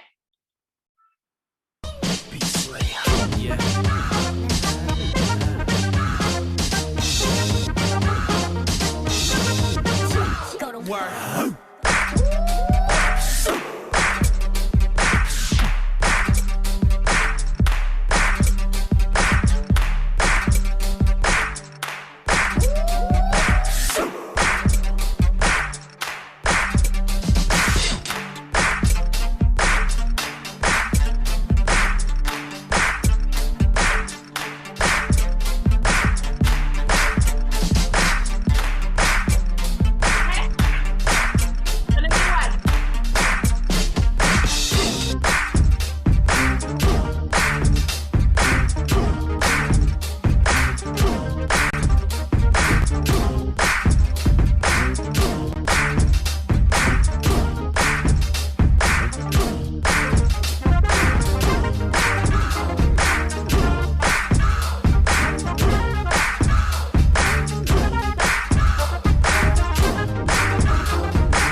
That's pretty much how I practice. You take one basic and see how much you can twist it with musicality, with other styles, and that's where you get more creative. But start very simple, and then you add on. Instead of thinking too complicated, then it's burnout, right? Keep the groove, keep the strong pop, those two things. And then from that, keep your own flavor, your own feeling with the beat, and then you mix it up, and then you add on layers and layers, like you polish it every time. Okay? Good job, good job. Now let's move. With that, I wanna practice like difference between from the way I learned it with strobing or ticking. Okay, so right now we're gonna do more strobing. So with as an exercise, like I'm sorry, ticking is a succession of the pop, right? And strobing, you use the stops. Okay. Again, people have different explanations. That's the way I learn it and the way I like to practice it. So with the ticking, we're gonna come here and you're gonna pop like you're gonna go all the way here, and then come back. Devious, my lighting at my house is terrible. I keep fighting my lighting. So here, like try to loosen up, and when you pop, don't stop your movement, if that makes sense. I'm doing this, and I add a little contraction. Okay, so I'm not stopping here. I'm just boom, pop, pop, pop, pop, pop, pop, pop. Nice, nice, nice, nice. So we're gonna go like this. Boom, come back. Nice, nice. And then, so we're gonna add here, boom, boom, boom, boom, boom, boom, boom, boom, here, da, da, da, da, da, da, da. And then we're gonna go this way, schlack, and this way, but keeping ticking in your arm, right? And then this way. Nice, okay. And then we do the same thing with the stops, okay? So when you stop, you don't pop anymore, you stop against like something, right? Stop, stop, stop, stop. It's like you're stopping against a wall or something. So you're here, you're gonna stop here. Stop, stop, stop, stop, stop, stop, stop, stop, stop. Aha. Now come back, then this way, and then this way, okay? And then we're gonna do the same with the chest and the legs. Cool? Yes? I see only 3 people, so just give me a yes or a no. Awesome. All right, let's play the music.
This music is mine, but I'm giving it all to you.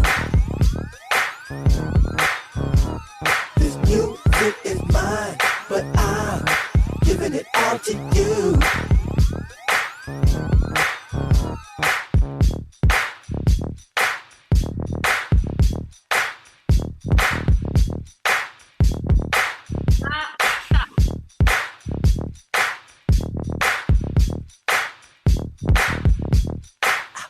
Let the music beam you up high, beam you up high. If you want, we can beam you up high, beam you up high. Wow, wow, wow. This music is mine, but I'm giving it all to you. This music is mine, but I'm giving it all to you. Come on.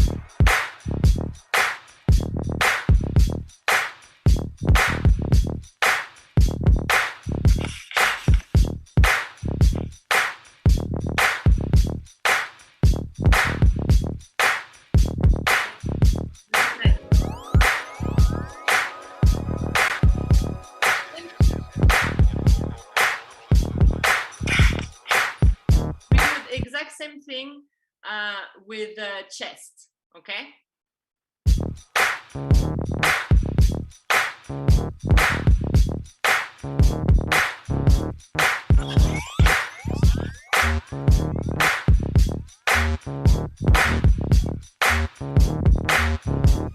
This music is mine, but I'm giving it all to you.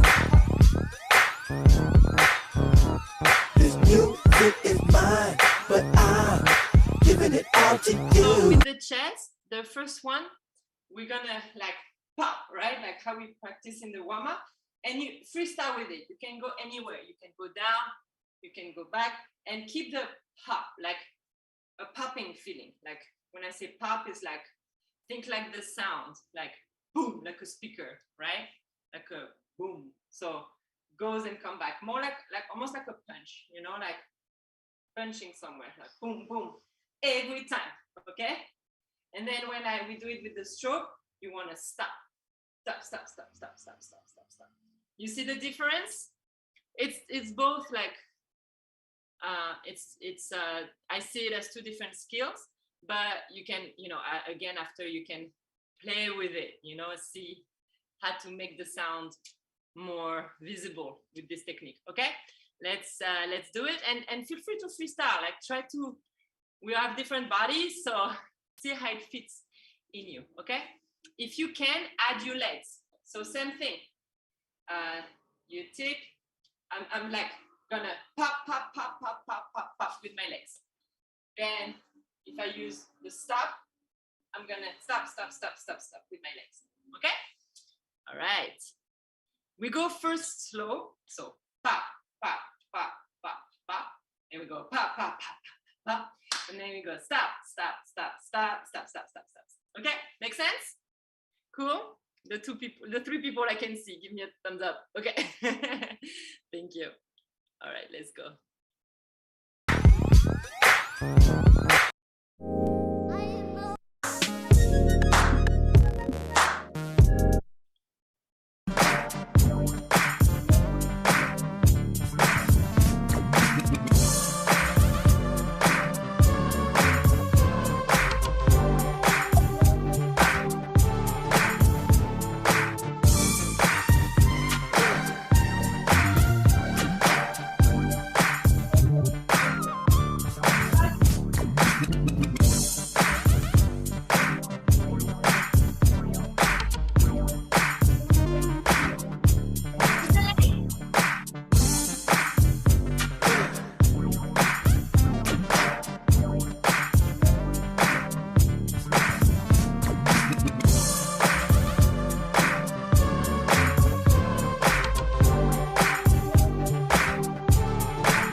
Job.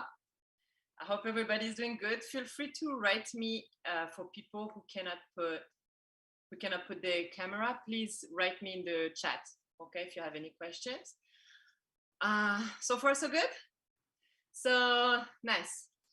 I love using that, and sometimes, you know, how when the music goes up more in intensity, I like to go from like stopping, like strobing, to ticking, to then activate the muscle and pop. Okay, with the pop, like you can add more groove with it, right? Like that's what it is with popping. You need to put your own dance, your own groove with the contraction of your muscle. Okay, and just play with it. Now for this exercise, we're just gonna add one more thing. We do the technique and the movement in itself, cool. But now I want you to give me more like either a story or an intention or a direction that gives more alive, okay? So what I mean is, if I'm walking somewhere, right? It doesn't have to be a crazy story. It can be very simple. It can be like you're going outside, right? So I'm going outside, opening the door, boom, boom, boom, boom, leaving, ta, ta, ta. Either using strobing or ticking, okay? If it could be just like, okay, like a huge movement here, like you tick it, okay? It could be very minimal, like I'm taking a glass of water, boom, boom, boom, with strobing, okay? Don't think too much. So yeah, so now you give an extra dimension to it, and a more like where you're going with it, okay? So I do it as well, and just freestyle with it too, okay? Let's go.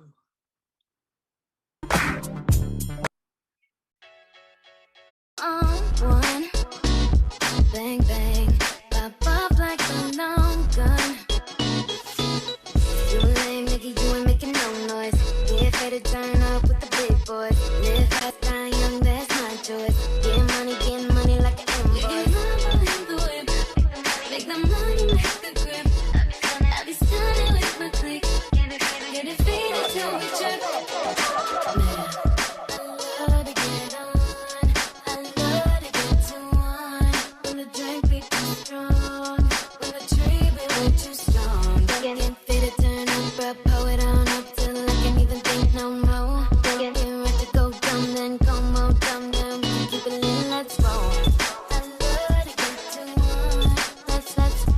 that's wrong.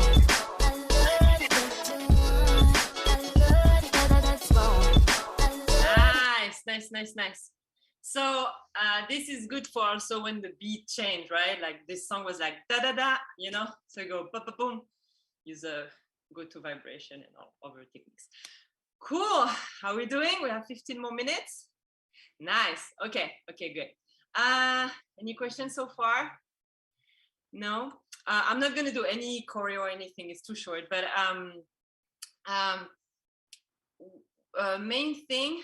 Okay, we're gonna do one more exercise with popping, and then I want to show a little bit of studying. We're gonna do one exercise to just awake your musicality, get your musicality more. Anyway, you got it. Sometimes my French get. So let's just pop only on the bass. So you can't pop on the snare, you know, the clap, right? To me, the bass feels more like internal, like boom, right? Like boom. And the clap feels more like a sound that is more out, right? So try, I cannot see everybody, but try to pop only on the bass, only the bass, okay? I think I have the good song for you for that. I'll put some damn funk.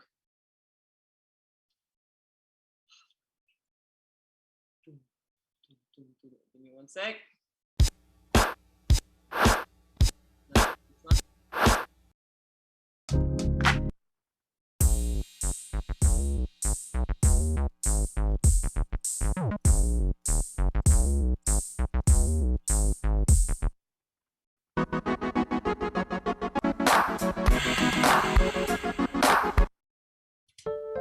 Aha, this one. So this one is perfect, right? You have boom, ka, boom, boom, ka, boom, boom, boom. Okay? So I want you to pop only on the bass. I'm gonna do with you. I want to train with you guys. So let's pop only on the bass. No clap at all, no snare. Okay? Let's go. Remix. Sorry. Okay. I love them funk. Woo!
I mean, I cannot say everybody, but pop only, like try to really skip the snare, okay, the clap.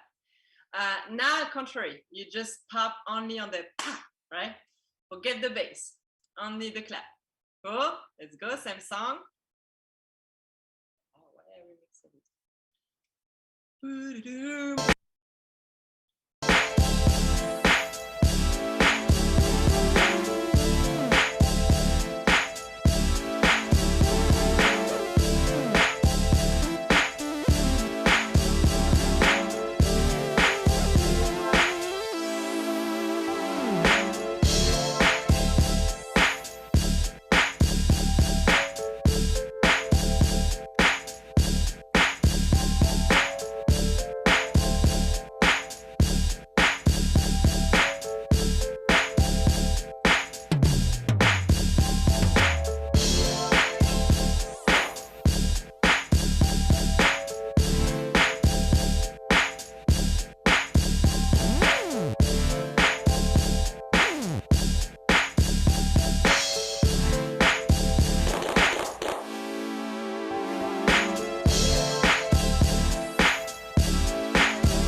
Nice. Now, you cannot clap, you cannot pop on the bass, you cannot pop on the snare, on the clap. So you need to dance on anything else that's left on this song. Okay? You cannot use the bass or use the snare.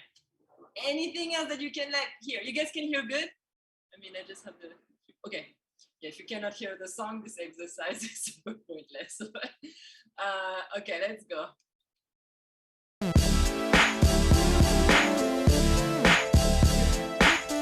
Let me play from the beginning.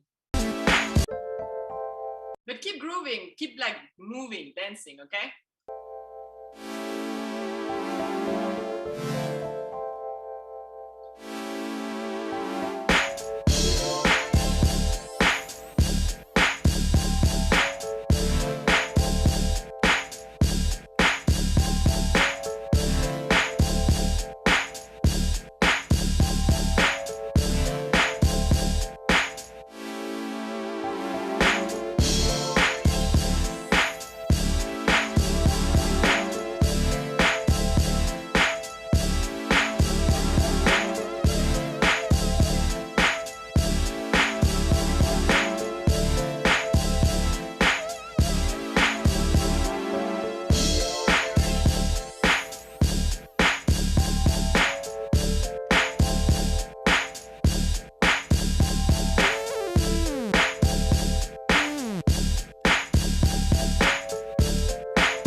Whoa. So you see, you had this one is harder because it's almost nothing, like not much left. But you had the dee dee dee dee doo doo doo doo. I'm the worst singer, so dee dee dee dee dee dee dee dee. Okay, you had the there is another one. It was a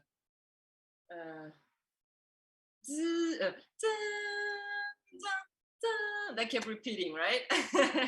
So you had those two, and then it came another one was like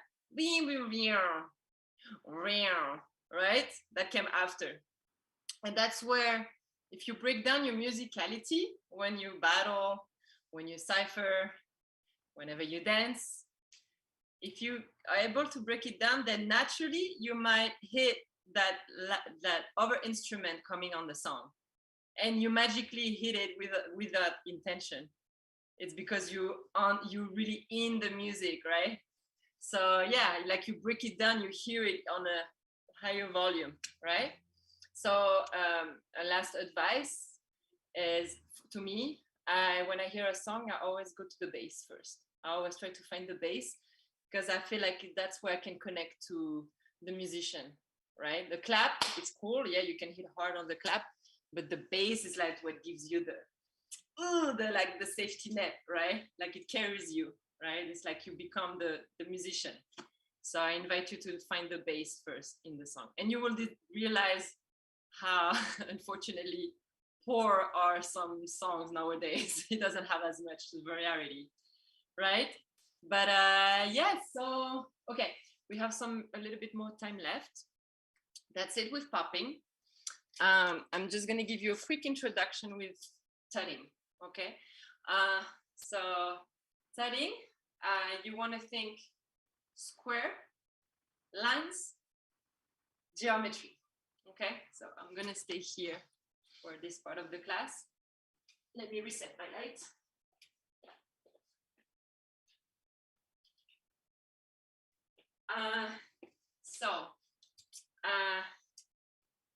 Where to start? You want to start like framing your body. So you have your body is like square here, right? So when I'm here, I want to frame this part. And when I'm here, I want to frame this part. So right here. And you don't want to be here. You really want to keep like flat hands. And you don't want to be too close to your body, otherwise you're going to look like you're fighting with your hands. So you want to keep a little distance, okay? Boom, nice, relax. Yeah, put more intention in your wrist than in your fingers, right? My fingers are very relaxed. And here, I'm going to keep framing here. So I'm framing that shape here, right? So we're going to go here, boom, and then coming here, and then coming here, and then going down, then going down here, and opening here, and coming back, going back here, boom, boom, boom. Okay? So 1, 2, 3, 4, 5, 6, 7, 8. Again. 1, 2, 3, 6. Back. Boom. Boom. So you see when you're here, try to bring it here. You always want to be parallel and perpendicular. Yeah. Yeah. Stretch those wrists.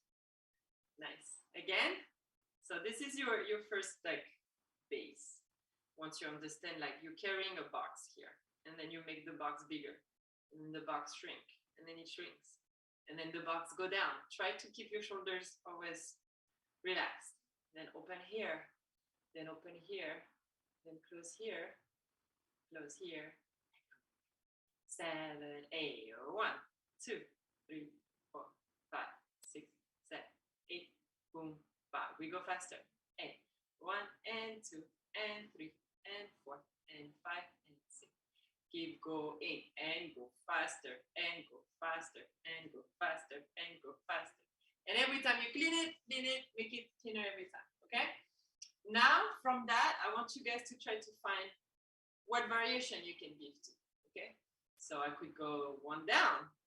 I could go separate. I can separate. I can come back. I can go, maybe I can move the elbow, right? Come back, then go down. You can switch. You can come back here. You can also go back to the normal one, go faster, right? So let me see how many variation you can do with that. I do it with you guys. I'm just gonna play a beat. That's wrong. I love to get to one. That's wrong. Yeah, we can get active. And all my bitches attractive. We go, you know who we are now. Get high, hot box in my car now. If you lame, nigga, you ain't making no noise. Get ready to turn up with the big boys. Live fast, die young, that's my choice. Get money like an invoice. Make the money, make the grip. I be stunning with my click. Get it faded till the trip. Yeah. I love to get on. I love to get to one. When the drink be too strong. Nice. So same thing as popping. Start simple, and then you make it more intricate. Okay? So your body is gonna register what you're doing, right? So you can do the drill many times, and then when you're like, okay, I'm so annoyed by that, it's boring, then allow your mind to switch it. Allow your mind to create. And you will see how amazing it feels when your mind creates something from like different, like allow yourself to go to another direction that the teacher didn't give you. So you're like, whoa! And suddenly you feel like the genius of the whole world for one move. You know, like allow yourself to go like, oh, maybe no one thought of that. Probably in the world someone has done the same, but you don't know, right? Okay, so practice. Send me some variation on Instagram, okay? Like DM me some like, hey Marie, I came up with like this variation. Oh, cool. Now what time is it? Okay. Oh guys, I think we have to wrap it up. Okay, well that was a quick introduction to threading, but hopefully you guys enjoyed. And yeah, we are done for the class today. Thank you so much. Let's get a round of applause real quick. Rock Swift. Yeah. Thank you so much, everyone in the Zoom. We appreciate it. Thank you, Mary Poppins. We appreciate your time, your energy, your knowledge. Very grateful that you blessed us with that. Again, everyone out there, these are just little samples. It's difficult when you have so much knowledge and to teach it in such little time, right? So please go take her classes. I know she teaches. I'm not sure. Do you have any classes going on right now?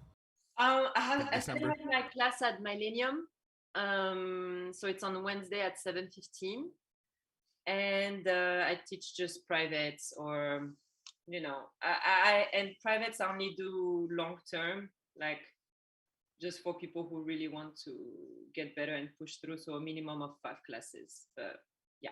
No, that's perfect. I'm similar in that it's so hard to really teach someone in one class, right? So, Yeah. yeah, thank you so much. Thank you. For We having me. appreciate you.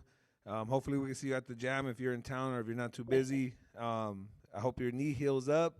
Get some ice on it, and can't wait to see you on that dance floor again. All right. Yes, Once love you again, guys. round of applause, Mary Poppins, y'all. Thank you guys. Yeah. Next up, another world famous dancer, Toyin. I'm not sure if she's in yet. Rockstar's gonna play some music. Make sure y'all, go use the restroom, get some water. I'll say in the next 2-3 minutes, we're gonna get started with Toyin.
Okay, Rock.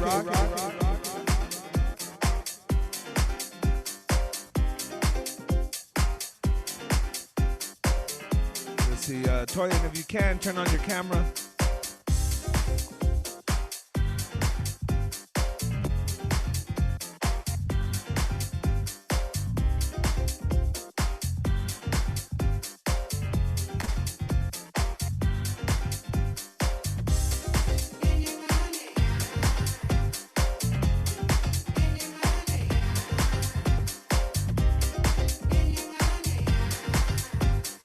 Don't forget, tomorrow, Flava of the Year, 11th edition, over 4,000 in cash and prizes.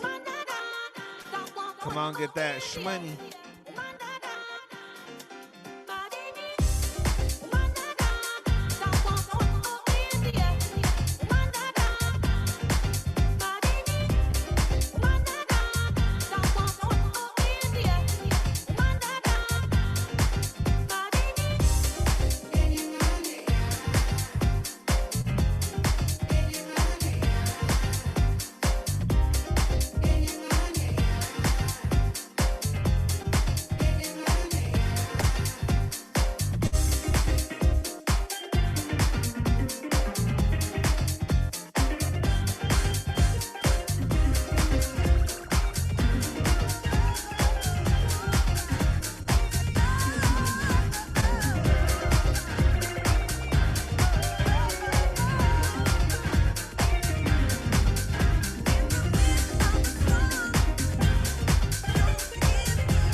yo, yo.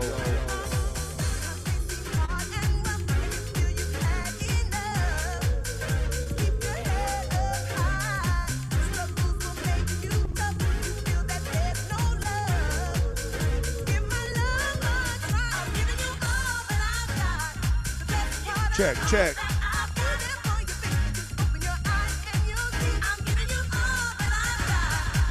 DJ Rock Swift gonna be our DJ tomorrow. Blessing the turntables. What's up, Toyin? Can you hear us? Yes, I can hear y'all. Can you hear me? Perfect.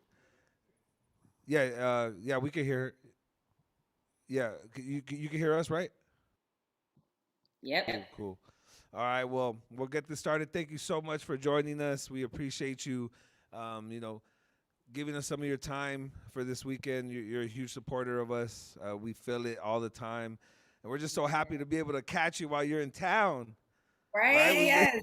It's perfect. We actually got a hold of you because it's a blessing, you know, that you're able to be working and doing so much. And I love to see people representing from our street dance community in the industry. I feel it's like so important to have those representations, you know, because, you know, I don't know if many people know, but you are a world champion, you know, in the art form that you do. And that's, you know, we got to start saying these things a lot more, right? You know, phrasing it this way because you are a world champion. There's no difference between a soccer player who's a world champion and yourself, right? Like the journey that you had to go through to get there. But we'll start from the beginning, right? We want to know some of your background, you know, your ethnicity, where you're from, your foundation, your roots. Ooh, okay. So my foundation, my roots. I grew up with house always. I mean, with music always in the house. You know, my dad and my mom. I think they met off of, you know, buying records and playing records. So. In our household, music was always playing, you know, back and forth between my mom playing her music, you know, Luther Vandross, and you know, it sounds like that, R&B and soul, and then my dad playing, you know, a bit of Bob Marley and some Fela Kuti, and so music and rich music was always a part of my upbringing. And you know, I was always an energetic kid as well. So my parents, they put me in ballet, tap, jazz, modern classes at a young age. I think I was about 3 when I started those, and so I was doing the little recitals with the tutus and and everything like that. You know, I did that for a while, and then kept within dance. And I think when I got into high school is when I started to branch off into wanting to do dance hall. And I think dance hall was like the first style that I did where I began to like freestyle a little bit more. And so me and my friends, we would watch, you know, videos and come up with combos. And when we would get to school, we would, you know, do them in the hallway or do it against our friends or have like school assemblies and want to perform them in front of our school. And so that was like my first break into like wanting to perform and kind of getting that bug. You know what I mean? That bug when you have eyes watching you and you're doing what you love and getting that reaction and then, you know, it feeding you in a way where you're like, oh man, I got to keep doing this, you know? So that was like my first introduction into that where, you know, I was able to really fully express myself. And then there on out, that's when I started to branch off into other things, you know. I was watching MTV videos, you know what I mean, BET videos, all those videos, and then wanting to break off into that movement, wanting to do hip hop, and being intrigued by that. And so then I started to venture off into finding some hip hop classes, and at that time I was taking some choreo classes because they were around our neighborhood a lot. And it was cool, you know, it was cool to be able to learn that kind of movement. But for me, I still needed something else, you know? And I think I stumbled upon a house class because at that time I didn't know what house was or what, you know, what that movement was, you know, in general. Maybe I seen it, but I didn't know, you know, that was what it was called. And so stumbled in the house class. And you know that house music, like once you hear that music banging, it takes you and you're like, oh, what is this? I sucked at it, yo, at first because my posture was all, you know, movement was all type of weird. But I fell in love with the music first, and also found how I related to the music with the other stuff that I was doing as well. You know, and I think that's what really drew me into where it was like, oh shoot, this reminds me of this. This reminds me of tap. This reminds me of my modern movement or my floor movement, you know, within my contemporary, you know, or this reminds me of, you know, African dance with my jack and my groove. So I found those relationships and connections, and then found the blossoming, you know, space where I was able to encompass all the movement that I was doing all the way into that point. And yeah, and then yeah, house began to do that thing. That's dope. That's dope. Thank you, Toyin. Hey, what's up? I wanted to ask you, what's kind of like your creative process? Because us as artists, you know, we have to have our own rituals, our own way of warming up, our own way of moving, and how do you come up with your own? How is your creative process to come up with new type of energy all the time and make Oh man, yourself it always. updated? You know, Oh, say it again. and for you to maintain yourself updated. Mm.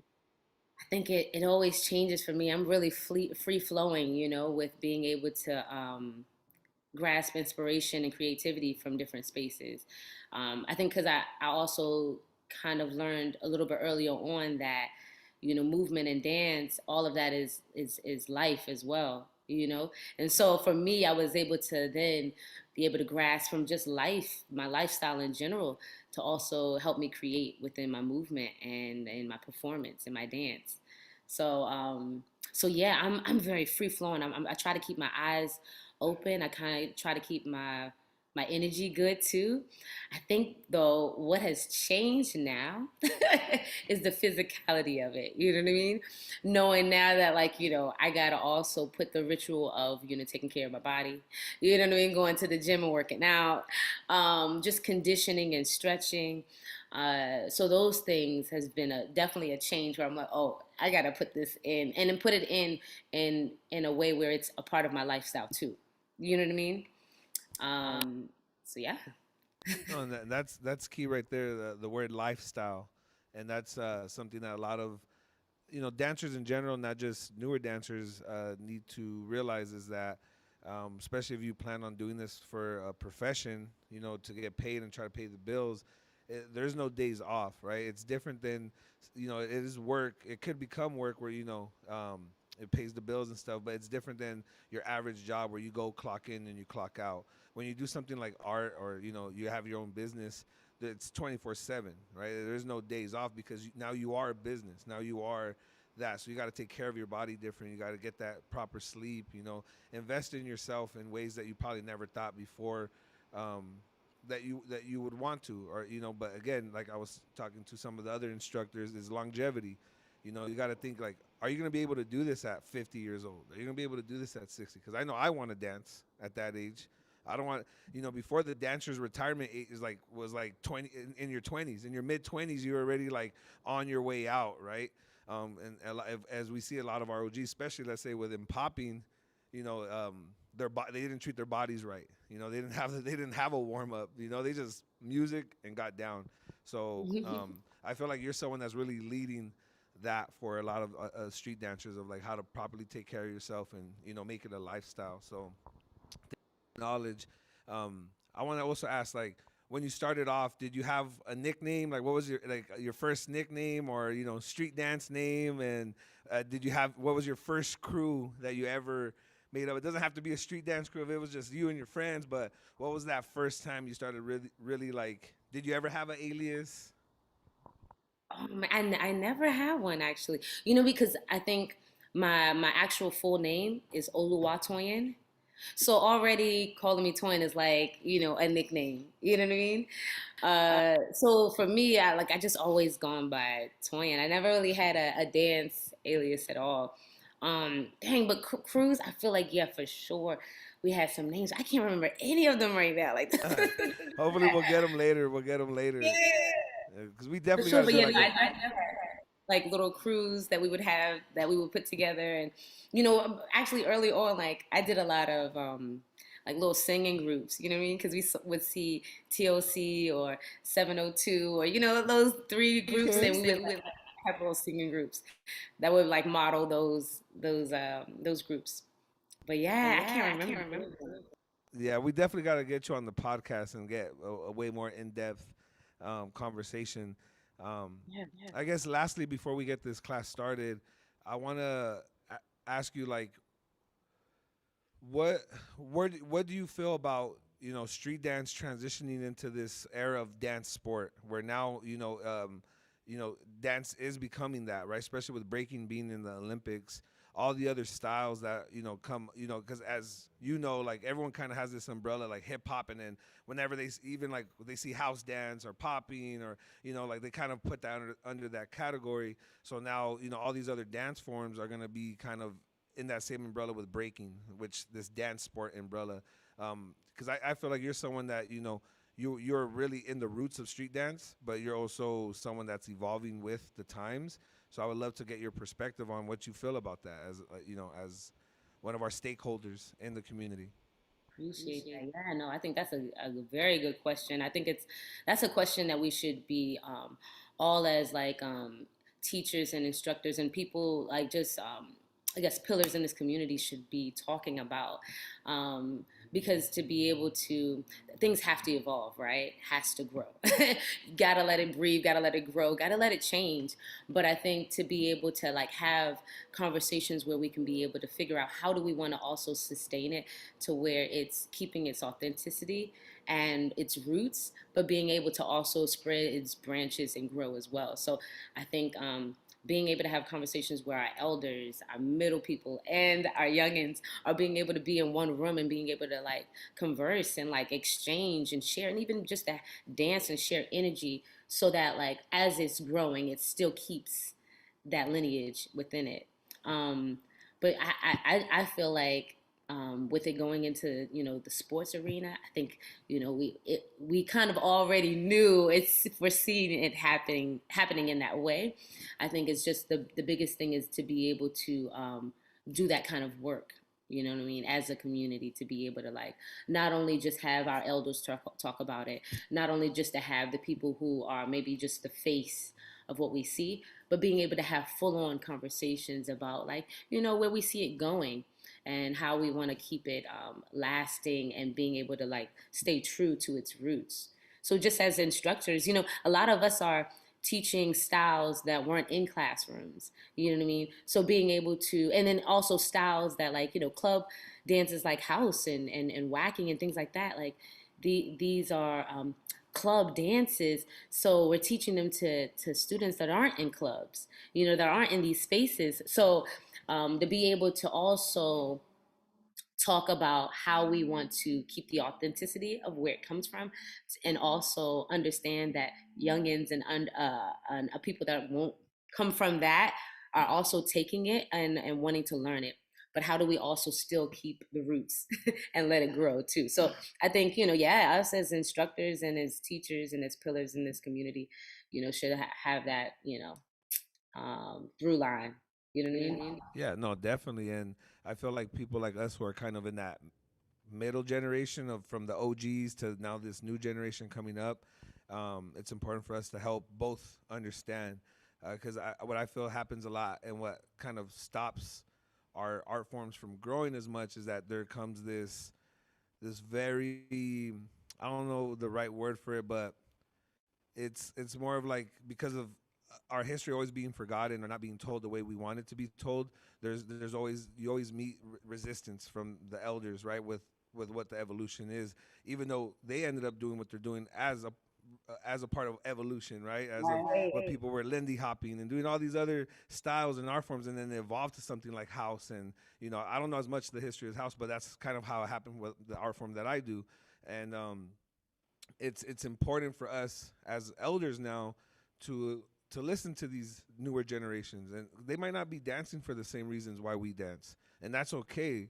For myself, right, speaking for myself and my organization, and this is what helps us, is that we accept the newer generation for who they are and what they bring to the table and their perspective of it, right? They don't have the same issues that we have. There's obviously similar issues that are happening today that 50, 60 years ago, or from the whole existence that has been going down.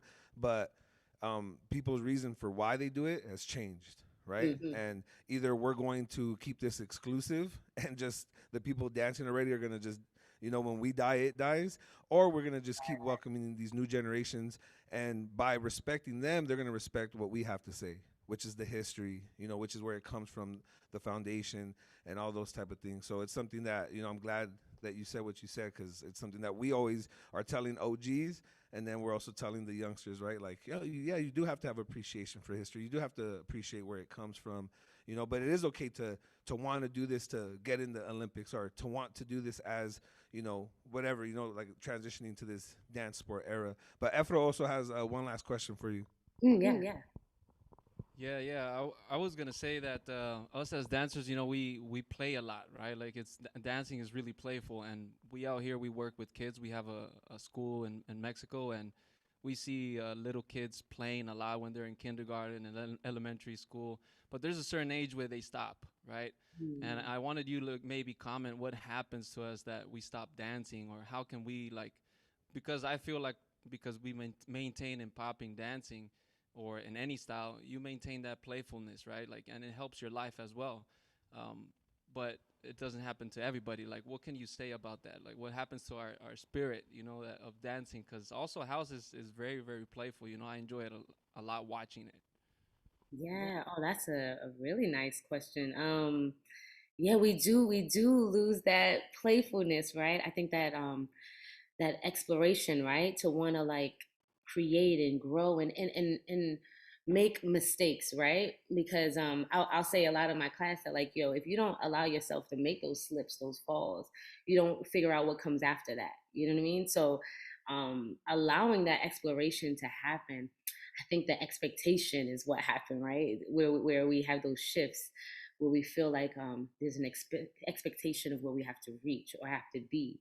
And then we start to compare, with the people we see amongst us. And it's very easy to do that now with, social media, because we can see so widely, you know what I mean, of what people are doing. And then also it could be a facade as well of what we see, right? We don't see the growth or the stumbles to get to that point. We just see the finished product a lot of the times, now. So it can sometimes fool you, the illusion of where you feel like you need to be there and there isn't hard work that needs to be put in to get there. You know what I mean? So I think sometimes we don't allow for those steps to happen to let us get to those moments. So man, I think sometimes it takes that moment to even be around a lot more youngsters, that energy, so that you remember for yourself that like, yo, I just gotta play and enjoy, you know what I mean? Or even you know how it is sometimes when you're teaching and you see them exploring, you see them like getting excited over the small, accomplishments. And then it reminds you that like, yo, like I should do the same, why not I patted myself on the back for just that small step that I've made, or just me going to do this small thing, so that it leads me to the bigger goal. But I think yeah, we should do that a lot more. And I appreciate that, just being around that energy, the energy of the youth, helps that a lot. 100%, 100%. And me, as a lot of people know, like I coach wrestling. I also teach in a different field, and I realized for a while, because of how I was taught, I was always teaching perfection, right? I was always trying to teach perfection, and it was something because that's just how I was taught to reach greatness. And what I realized is that I started having more results and being more effective when I started to teach progress over perfection, right? Being better than I was yesterday, not comparing myself to, who I might admire, but just always trying to be better than I was, you know, the last drill or the last session, and taking that one, being that 1% better, instead of trying to just always, make these crazy jumps. Like, and yeah, so once I started really, preaching that progress over perfection, I started getting a lot more of the results that we were looking for, right? Because with sports, it does change a little. You could measure someone through winning tournaments or winning things, where with art it's a lot different, right? It's starting to become that, but it is different. So yeah, progress over perfection. Like I think that's kind of what we're coming to the conclusion with, is like we lose that because as we get older, we're kind of it's being instilled in us to be perfect or to try to be as close as, and that's the number one killer of creativity, right? Right, like when you're now not being yourself and you're trying to be perfect. So everyone, let's have fun.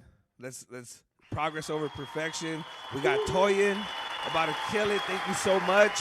And yeah, you know, we end this at 2, so you have the room. Thank you very much. And Toyin, y'all. Let me see. How do I take over this sound? Do I just play my sound? I think we make you co-host, and then you go where share screen is at, and then you share that computer audio. Let's see. I think we gave you co-host ability now. Yeah. Okay. And then also, just so you know, we have people.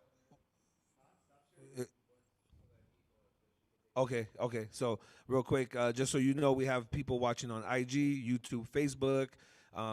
We have a bunch of students who are all together, around 30 of them watching the class right now. They're not on the Zoom, just in case, so you know, right? It's kind of spread out. And yeah, once again, so yeah, any questions, Torian, about the audio, let me know, but I have to stop talking so then you could test it out. Yes. Okay. Let me see. Let's get this working. I'm gonna do that. Share that. Okay, I'm gonna play this music. And y'all tell me if y'all can hear it good.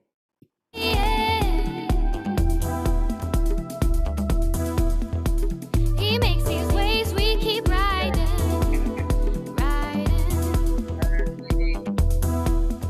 Tell me something though. I have it like this, right? With the music. And then when I Live in sad worlds.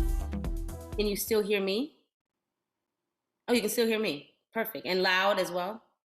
All right. Okay, cool. We in here. All right, so you guys, I was thinking of today. I wanted to do a little bit of footwork, and I want to play with some patterns of of our heels, our toes, even sliding. So we're gonna play around with this. Yeah, I'm gonna break it down, and then yeah, hopefully you guys have fun with the movement. So we're gonna first start up with warming up. The way I want us to warm up is I want us to connect to the music, right? That's number one, first thing off the top. Playing the music, you got to be able to connect and enjoy the sound, the music, right? So I'm gonna put that on, and I just want you to connect, groove with me, and then we'll get into some jacks, some grooves, some connections, and then into some footwork. Yeah? All right. Let's get it. He makes these waves, we keep riding.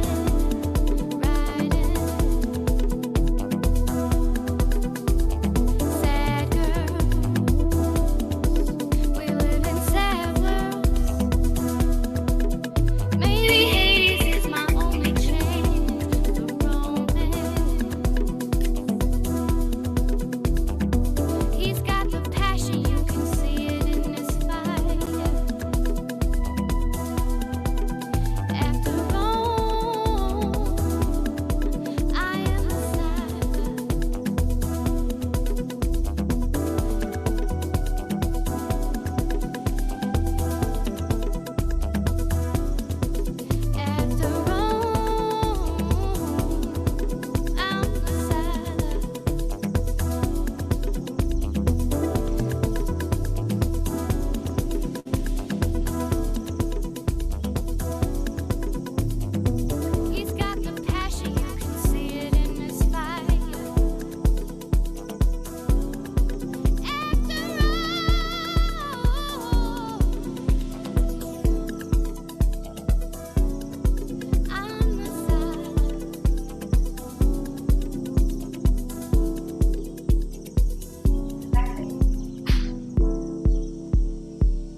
perfect. How y'all feeling?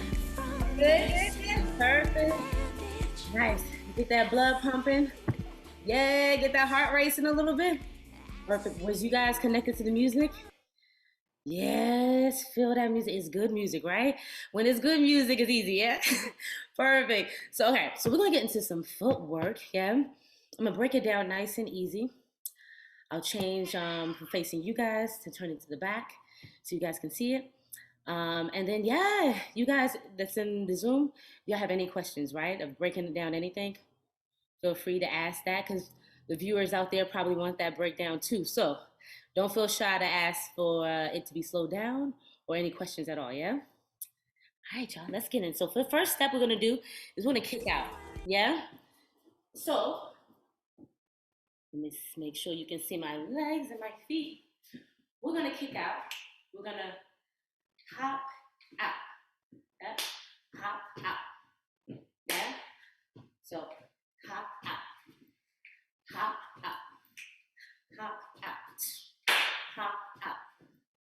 Hop out. Yeah? So that's gonna be a hop out and. Yes, there you go. Hop out and. Pick that up. Hop out. Oh shoot. Hop out and.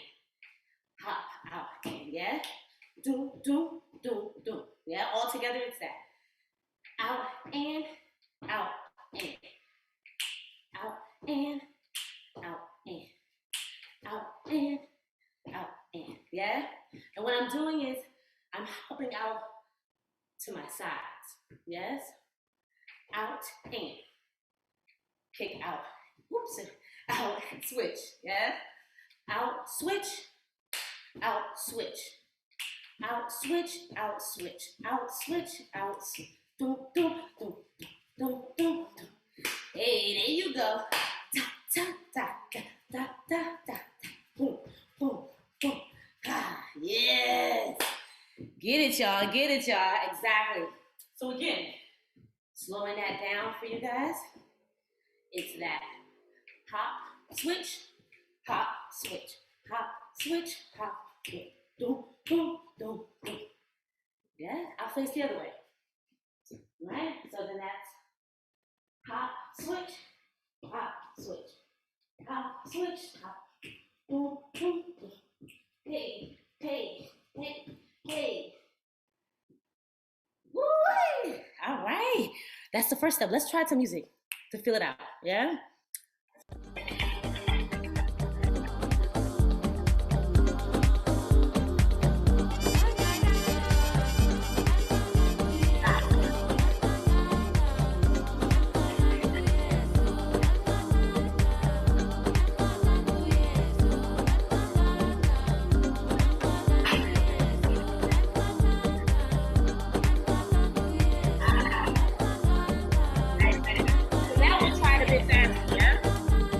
Then we'll try it a little bit faster on the beat. Yes. So get that bounce first. That bounce in your knees, right? When you start it, so you're already ready to hop into it. Yeah, so when that music's playing, get that groove, get that bounce. And then when it's ready to start, you're already in the pocket of the music. Yeah?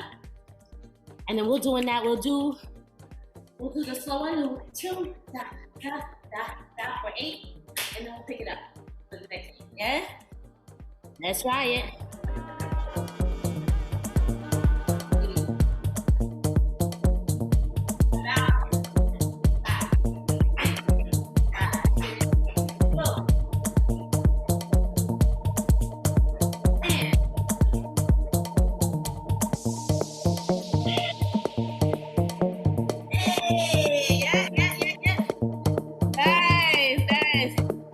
So remember that little hop over, yeah?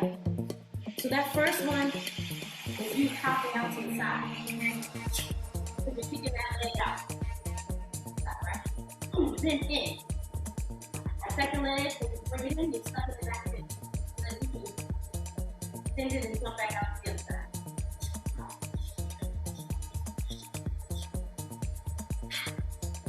Yeah. Exactly. Perfect. Nice. Nice. So look, can we move on? Next step. I had a quick question. I'm kind of echoing. What do we do with our hands, our arms? With your arms. Yeah. So usually for me, let me turn it down. Y'all can still hear me when I'm here, right? Yeah. So for me, usually with my arms, you can do this is where you can get creative, right? You can build on whatever you want to do with your arms, but when we're breaking it down to simple form, right?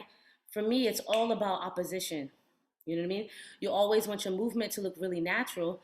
So same way for me is when your arms naturally swing when you walk, right? You kind of want that momentum still. You get me? With that naturalness of how you would take off the run, take off the walk quick. You get me? So usually for me, it's that nice natural swing of the arms of how you would naturally walk, move, or run. I like to keep it nice and simple like that in the beginning, and then you can get creative after that. So when you do that move, for me, I'm naturally swinging as if when I wanted to walk or run, right? That same movement is happening. So if I was to gradually move the momentum of me walking here, maybe kicking my leg out to the side, and then moving, right? It's still that same natural swing of the arm, if you get what I'm saying, right? So again, I walk again, walking back and forth. My arms swing naturally. With that, if I was to pick it up and still move my legs out to the side,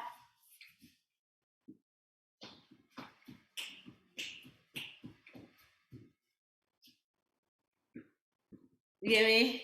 Yeah. So for me, if I'm breaking it down, I'm swinging here. That same arm usually swing forward. The other one will swing back. Boom. Switch it here, kind of like a runner's pose. My arms is here. To then kick it out to the other side. So that same arm will swing to the front. So you get that momentum to kick out. This arm swings back.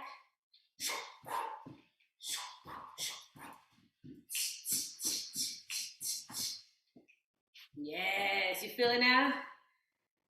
So remember that. Kick. Yeah. Kick.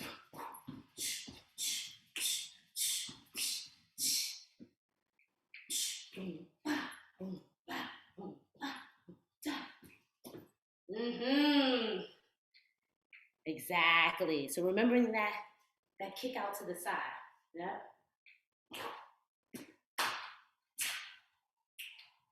Bring it in. Bring it in.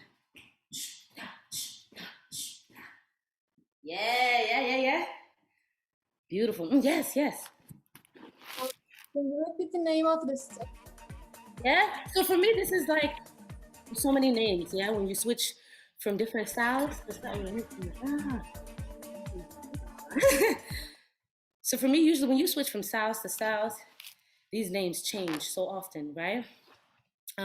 From doing it from a hip hop movement, right?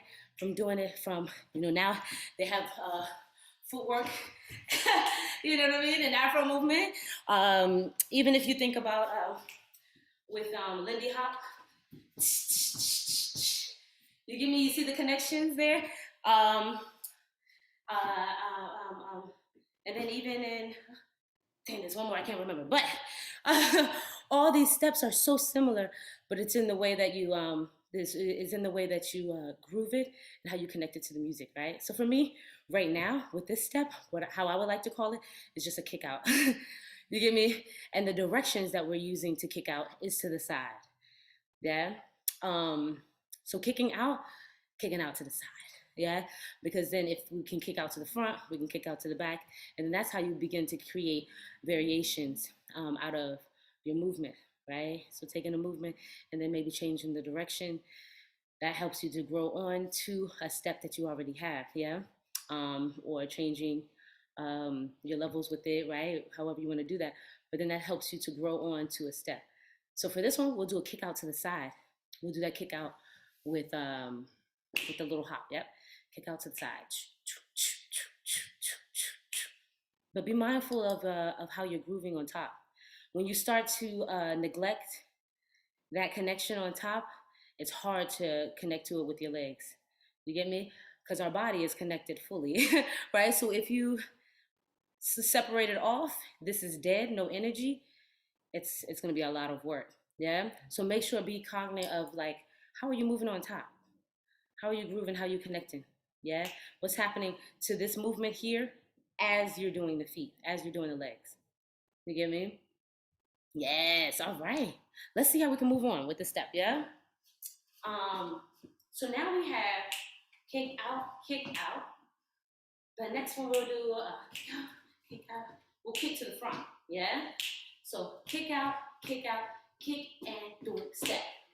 Yeah. Let me show it on my foot a little bit more. So again, we're going kick out, kick to the front, step. Again, that's kick out. We'll switch leg, kick to the front, and step forward, step. Yes. Again, slow. Kick out, kick to the front, step. Let me face this way. So we're going kick out, kick to the front, step. One more time. Kick out, kick to the front, step. Yes. So fasten, speeding that up a little bit. That'll be 5, 6, 7. Kick out, kick, 2, 3, 5. One more time, 6, 7, 1 and 2 and 3 and 4. Yeah. Do, da, da, da, da. Yeah, that's the rhythm. Ba, ba, ba, ba, ba, ba, ba, ba. Da, da, da, da, skipping, boom. Yes. Kick it to the front. When I kick to the front, I'm gonna hop as well. So that, boom. Just hopping backwards. Boom. Right? So that's kick out, kick, do, do. Kick, do. Kick, do. Yes. We're getting it with the legs. Da, da, da. Yes, so when we speed that up, 5, 6, 7, 1 and 2 and 3 and 4, 1. Yes, we're stopping that on that 1. 1 and 2 and 3 and 4. Yes. Yep. I'm sorry, not that's one on the 1, that's on the 5, right? Nice. Can we try the next step? We'll add on a little bit more, and then we'll try with music. 6. So now we have kick out, kick, and front step. We'll go to a loose leg.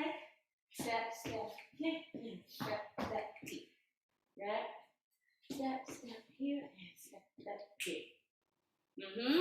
So to the front. That's kick out, and boom, step, boom, boom, boom. So that same leg, that tap to the front, you're gonna step out with that leg. Out, step, heel, step. Out, step, heel, step. So again, that leg came in for a tap. Step that same leg back out. Boom, boom, step, and boom, boom, step. Yep. So again, that's step, heel, step, heel. Again, one more time. That leg now has come after you kick, do step, coming out, 1 and 2. That leg comes down. Okay, take that back leg out, step, heel, step. So again, just we break that down again. You step out, back, heel, step, out, back, heel, step. Let's keep that going. Out, back, heel, step, out, back, heel. Doom, doom, doom, doom, doom, doom. Da, da, da, da, da. Boom, boom, boom, boom, boom, boom. So you're always switching your weight. So you're switching your leg from leg to leg. Leg, leg, heel, step. Boom, boom, heel, step. Boom, boom, heel, step. Boom, boom, boom. Da, da, da, da. Yes, switching that weight from leg to leg. Yes. So again, out, back. Ooh, let me do it this way. Yeah, let me try this way.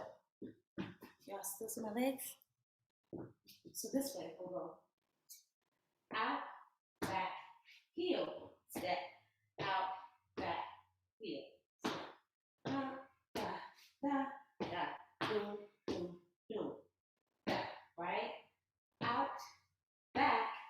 Now that you step back, put that weight on that back leg. So you can put the heel up and then step that leg back down to put weight there. Right? So I think that's the little trick right there. When you step to that heel, there's no weight on that heel. There's still weight on that back leg. So again, you step front, back, heel, right? So you're stepping on the weight on that back leg, heel, no weight on that front leg for the heel. Then you're gonna step down, step. Then you switch that back leg, step, step, put the weight on that back leg. So you go to the heel and then step forward. Yep. Front, back, heel, step, boom, boom, weight to the back. Step, back, weight to the back, boom, boom, weight to the back. Boom. Yes. And once you set that leg down, remember that leg from the back is going to come so that you can restart the step back over again. Boom, boom, heel. Back. Boom, boom, boom, boom, boom, boom, boom, boom. Yeah. It's looking good. I feel it. I feel it. All right. So now what we have is those kickouts, right? You got kick out to the side, kick and kick to the front, and step together. Then you have that step, step, heel, and step, step, heels. Yeah? So again, those kick outs. 5, 6, 7. Kick out, kick, and step, forward, step, and out, step, and out. And, sorry. Yeah, I got that. Guys, let's try it again. 5, 6, 7. Kick and kick to the front, step, and out, and kick and out. Hey. Nice. Let me watch you. Let me watch y'all. All y'all out there. Let me see you guys try it, yeah? 5, 6, 7. Kick and kick and front, step out and step and out and step. Hey, let's get it. Let's get it. All right, can we try that with the music? Let's see how that fit, right? Let's try it one more time, just a little bit faster, and then we'll put that music on. All right? And 5, 6, 7, and 5, and kick and front, step out and out and out. Hey, let's get it. We're gonna get it. Let's put that music on. Let's put that music on.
Yes.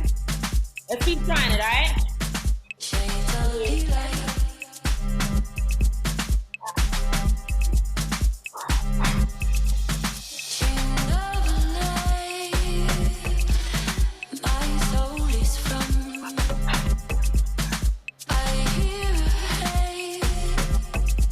Stroke on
feeling? How's it feeling?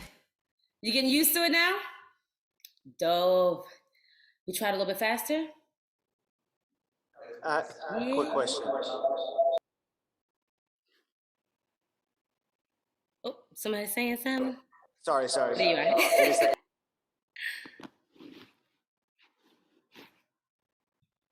Y'all feeling good out there? Right? Music's good. Y'all pumping, grooving, trying to get connected to the movement, right? Every time it's something new, it's always a little bit difficult. It might feel a little bit weird, but feeling weird is not a bad thing, right? That's just because it's foreign, it's different. You haven't moved like that before. Your body is starting to wake up and be like, hold on, what is this? I don't usually move like this, right?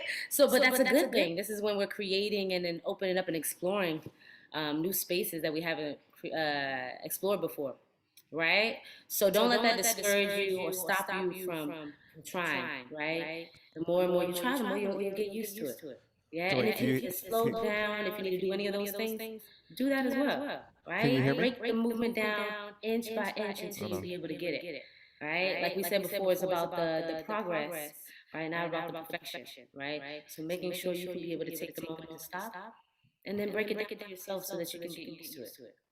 Yo, sorry, it's gonna echo a little bit, but hopefully you can hear me. Oh, now. You hear me? Yes. I was gonna ask about that second part of the you're showing, like the steps. That one. Mm-hmm. What's like the upper body supposed to? Because I kind of feel I'm understanding the steps, but I can't get like a flow. You know, Yeah, like let me try to do that one more time. Try one more time. I said I'm getting like steps, but I can't get the flow of it. You know, what I'm saying? Just like the flow. Yes. So usually what I do is I'll keep right. So I'll keep the movement repetitive and that I'm feeling. And then I'll aware of the body. But actually, all that you're doing, and the same thing I had earlier in the warm up, you're keeping that kind of jack, right? And so that's the big, that's just the big thing. Because you can always switch your way, sound and go to the music, right? But if we come up the natural,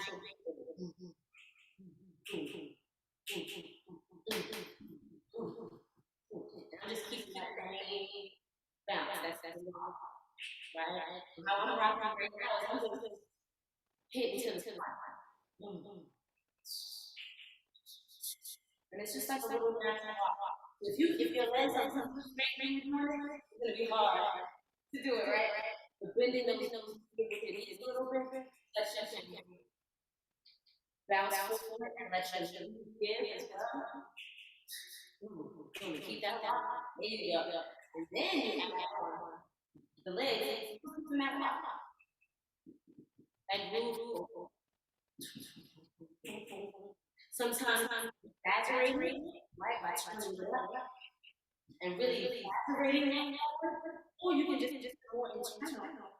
Be mindful of that connection, but it's just turned down. My rock is it's just like turn down, and then I get time. Yeah, that always right? Even if I'm and I maybe want to add in movement here, I can do that as well. So I just changed the group, maybe it's changed what I'm connected to, and change how I'm moving. Feet are still swinging, right? But it's just the dynamic movement. Yeah, even if I was to rock, maybe side to side.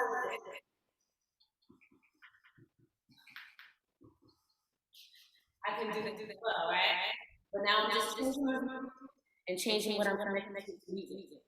Another thing to remember too is the feet, right? So for house, most times we're already ready on our toes, right? Never really flat footed unless we're using the balls. We're usually most times we're gliding, we're moving swiftly and ready on our toes. So for this movement, you're always lightly on your toes, right? And so if you see that heel is kind of like an accent there. Boom, boom, ta, boom, boom, boom, ta, boom, boom, boom, ta, boom, boom, boom, ta. Yeah? But staying ready on your toes. So if you're too flat, it's going to be hard to shift in time to get to that next step and still be on the rhythm that you want to be of the music. Yeah? All right. Cool. Is that good? Was that a bit? Okay, nice. So again, like you can always I have a quick question. Yeah. When we go like double time or just like tempo, do you just make your movement smaller or do you add more bounce to keep up with the tempo? I do a little bit of both. You know what I mean? I think I keep that bounce on my toes so that I can already be ready for the next step, right? So that little bit of bounce gives me that recoil to get to the next step. If that makes sense, right? So that little bit of bounce gives me that. So it's making sure that I'm already ready and grooving on my toes. Yeah. And when we say on our toes, I'm not talking about on your tippy toes, right? You get what I'm saying? You're just ready gradually on your toes, already ready to get to that next step, right? So they were on the timing, on the rhythm of the music when we're going tempo, right? When we slow down, you might shift a little bit and you can open up the movement a little bit more because you're taking the time a little bit more. You have a little bit of extra time to really open up the movement. But then when we speed it up, right? Movement becomes a little bit tighter. Steps come a little bit smaller, so that we can be able to get to that next one. Yep. Nice. Good question. Yeah. Let's try it again. Can we try it again with the music? Yeah. You guys are doing a great job. Let's try. All you guys out there doing a great job. If y'all still rolling with me, you are doing a great job keeping it going, right? Let's get it. So I'm gonna turn this music up again. And again, I just want you guys to keep flowing through the movement with it, and then we'll add on from there. All right? Get it. Yes,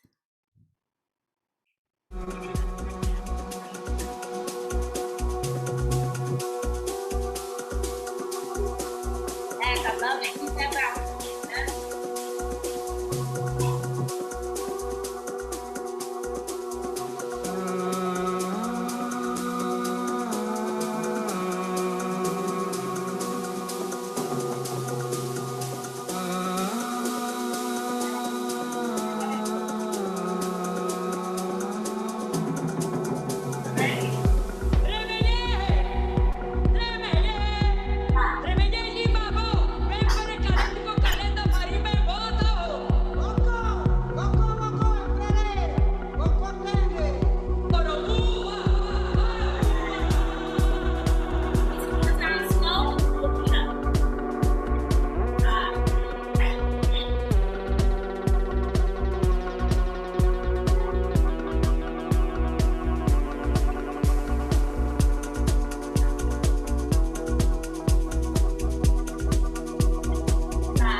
You guys try it 2 more times without me? Get it? Let's get it. 4, 5, 6, 7, 10. You know my mind on my party floor. You know what the Try to get, let's try to get, right? 8 and 5, 6, 5, 6, 7. I'm not a mystery anymore. You know my mind on my party floor. You know what they call me at home. Yes, I know yes. your favorite group, your friends. Go. Let's keep it going. Let's keep it going. So I'm gonna add on some more. Yep. So what we're gonna do now, let's see, hold on. What we're gonna do now is we're gonna take how did we end it? We ended with the foot to the front, right? We're going here and step, and here and step, and we're now gonna change that weight and step our weight on the foot that's in the front to cup that leg underneath. Tap with that toe, right? So now that you've stepped here in the front, you're gonna step down, cup underneath, step and cup the other one underneath. Yeah?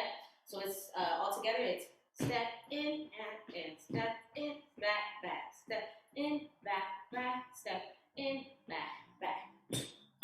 Pop, pop, pop, pop, pop, step in, back, step in, back, step in, back, step in, back, step in, back, in, stop,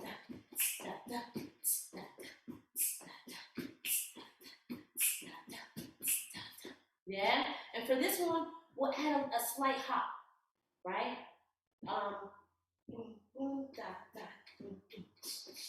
Step. So when we step back, we're gonna hop back. Step in, hop, boom, boom, back, boom, boom. And I'm just bringing that leg in, stepping that leg to the back of it.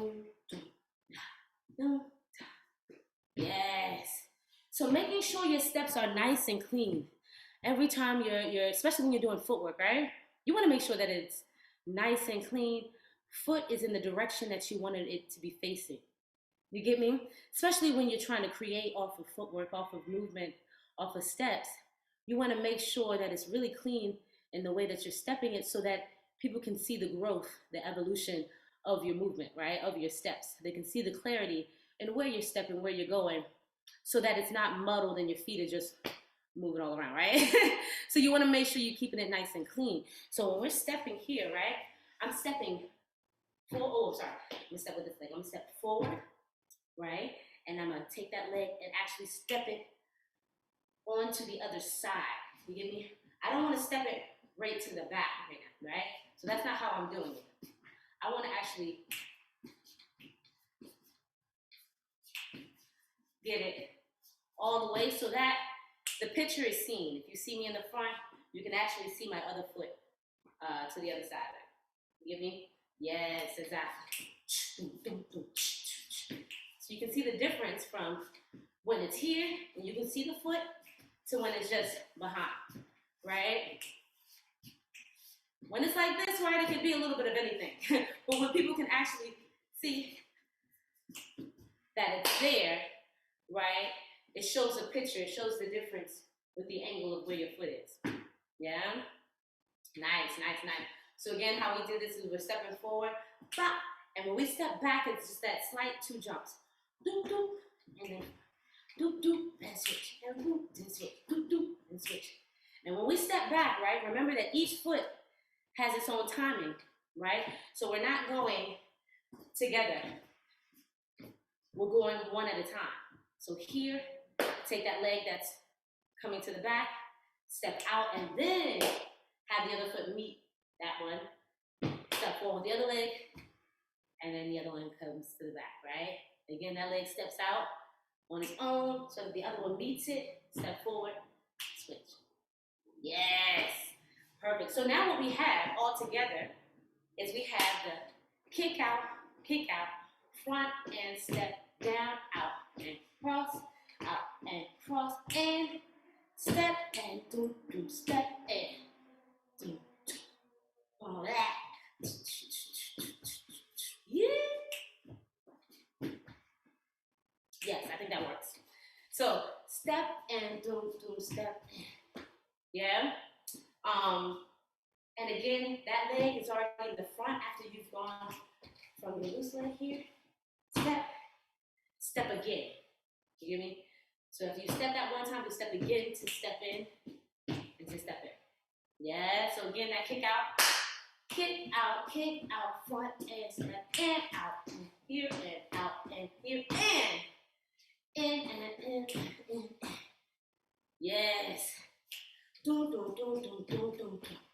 Let's end it like that again. Doom, doom, doom, doom, doom, doom, out.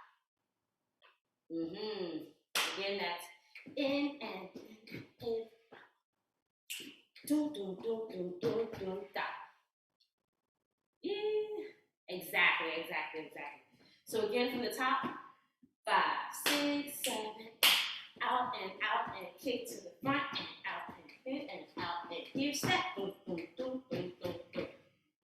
Yes. 5, 6, 7, kick and out and loose leg out and step, boom, boom, boom, boom, boom. All right, yeah. Let's get it. Let me finish it off right there, yeah? Boom, boom, boom, boom, boom, boom,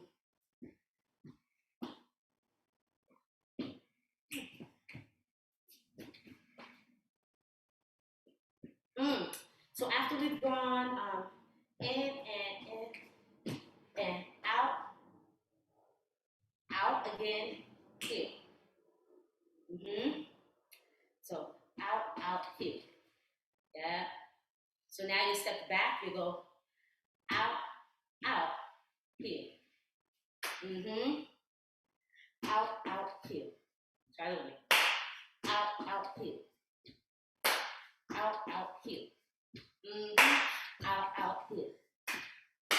Out, here. Yes. So let me see how that flows. I think that works. Yeah. I think that works. Let's try from the top. Let's see if it works out. 5, 6, 7.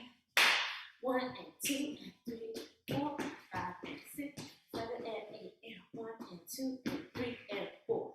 Ooh, I think I had 4. Sorry. 3 and 4. Yep. 3 and. This will be and 4. Yes. So let's try it again with the counts from the top. 5, 6, 7, 1 and 2 and 3 and 4 and 5 and 6 and 7 and 8 and 1 and 2 and 3 and 4. Yes, my bad. Yep, 3 and 4. Yeah, one more time from the top. 5, 6, 7, 1 and 2 and 3 and 4 and 5 and 6 and 7 and 8 and 1 and 2 and 3 and 4. Yep.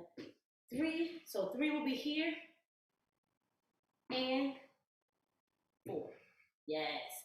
So again, that's 3 and 4. 3 and 4. Yes. I'm gonna try it again, but I'll try facing this way. Yeah.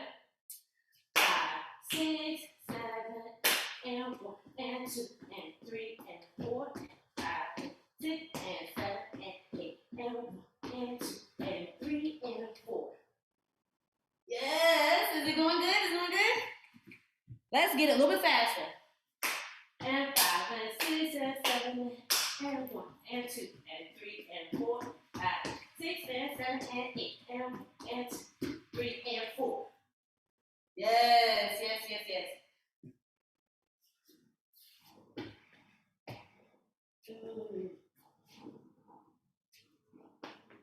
3 and 4 and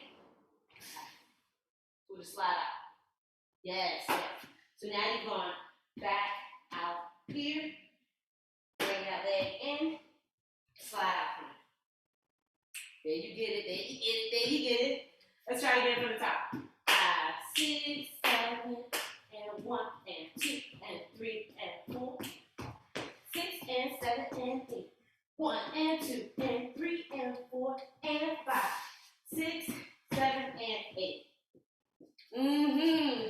That's just a twist of the heel. After you're going in here, You slide back, step, heel, and toe, right? So it's just like a little twist. Yeah, nice. 3 and 4 and 5, 6 and 7 and 8. There. Again from that slide. Here you're sliding. You take that foot that's out with the heel and step over it. Bring your feet together. Bring your heels to this corner. And then bring your toe. Yeah, exactly. So now you've took that leg, gone in here and here, step out, in, slide, step over, heel, toe. Yes. So slow, all the way from the top. Let's try it slow all together. 5, 6, 7, and 1, and 2, and 3, and 4, and 5, and 6, 7, and 8, and 1, and 2, and 3, and 4, and 5, 6, and 7, and 8. Let's get it. Y'all getting it. All right, let's try it again. We'll try it again a little bit faster. Just a little bit faster. And then we'll try with some music. All right? Let's do it. So, again, make sure the lighting. Y'all can see me, yes? So again, I'll face this way for one, and then I'll face you guys for the next one, yeah? And so we'll do it a little bit faster. Ready? And 5, 6, 7, and 1, and 2, and 3, and 4, and 5, and 6, 7, and 8, and 1, and 2, 3, and 4, 5, 6, 7, and 8, and 1. Hey. Come on. Let's get it. All right, one more time. I'm gonna face you guys. And then we'll try with some music. All right? 5, 6, 7, and 1, and 2, and 3, and 4, 5, and 6, and 7, and 8, and 1. Ooh, I messed up. Now y'all know. I was all into it, messed up all the counts. Let's try it again. All right? Y'all ready? Y'all still with me? Let's get it. All right. 5, 6, 7, and 1, and 2, and 3, and 4, and 5, and 6, 7, 8, and 1, and 2, and 3, and 4, 5, 6, 7, and 8. Yeah. Kinda. Should I do it one more time without music? Let's do one more time without music? All right, let's try it. 5, 6, 7, and 1, and 2, 3, and 4, and 5, 6, 7, 8, and 1, and 2, and 3, and 4, 5, 6, 7, 8. That's where it is. I think and 4 and. Sorry, that's and. Right? 3 and 4 and 5, 6 and 7 and 8. Yes, exactly. So that one is and 3 and 4 and. After you brought that heel out, go right underneath so you can slide. On that one, yeah? 3 and 4 and 5. Slide on 5. Yep. 5, 6, 7, and 8. That's what it is. That little part. Let's try it again one more time without music, and we'll try with music. 5, 6, 7, and 1, and 2, 3, and 4, and 5. 6, 7, 8, and 1, and 2, and 3, and 4, 5, 6, 7, and 8. Yes! Come on, y'all. I love it. All right, y'all, let's try with some music now. Let's see. Let's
You guys do it now? Hey, ready? 5, 6, 5, 6, 7, 8.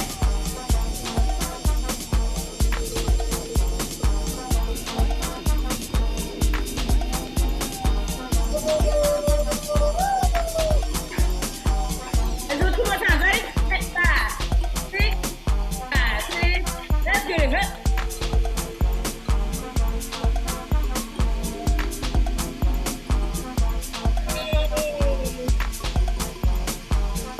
Oh, Lord. Oh, let's get it.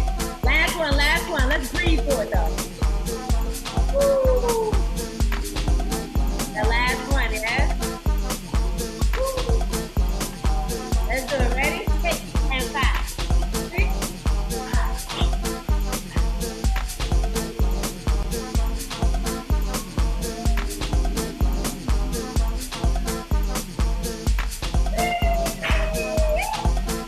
Yes, y'all. Beautiful, beautiful, beautiful, beautiful, beautiful. Yes. Nice job, y'all. I know I worked y'all. I worked y'all hard. But y'all did a great job. Y'all did a great job. Make some noise. Make some noise. There we go. There we go. Hey. What's up, everybody? So thank you so much. Thank you, Toyin. We appreciate your time. We appreciate your knowledge. Can't wait to build even more with you, get more of your history, more of your story. I know everyone's grateful for you blessing us with this. Everyone out there, thank you so much for being a part of this workshop series.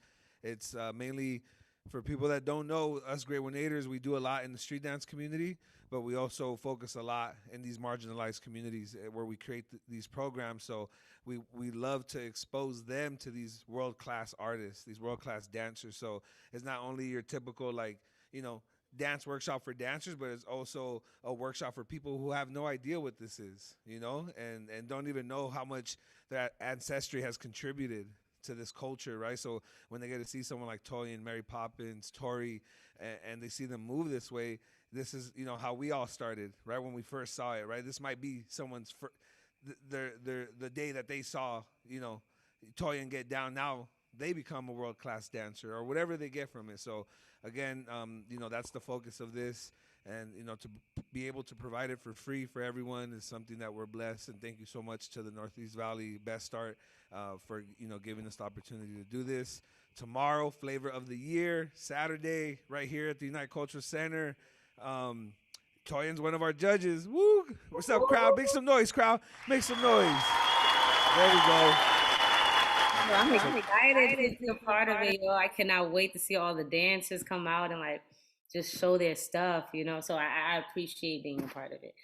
Really, so really, much. really. And I'll let you get back to your Friday. Appreciate everyone out there. We are the Great One-Eighters. We are at the Unite Culture Center. DJ Rock Swift. I'm your host, Lorenzo, and appreciate everyone's time, man. See y'all tomorrow. Peace. Peace.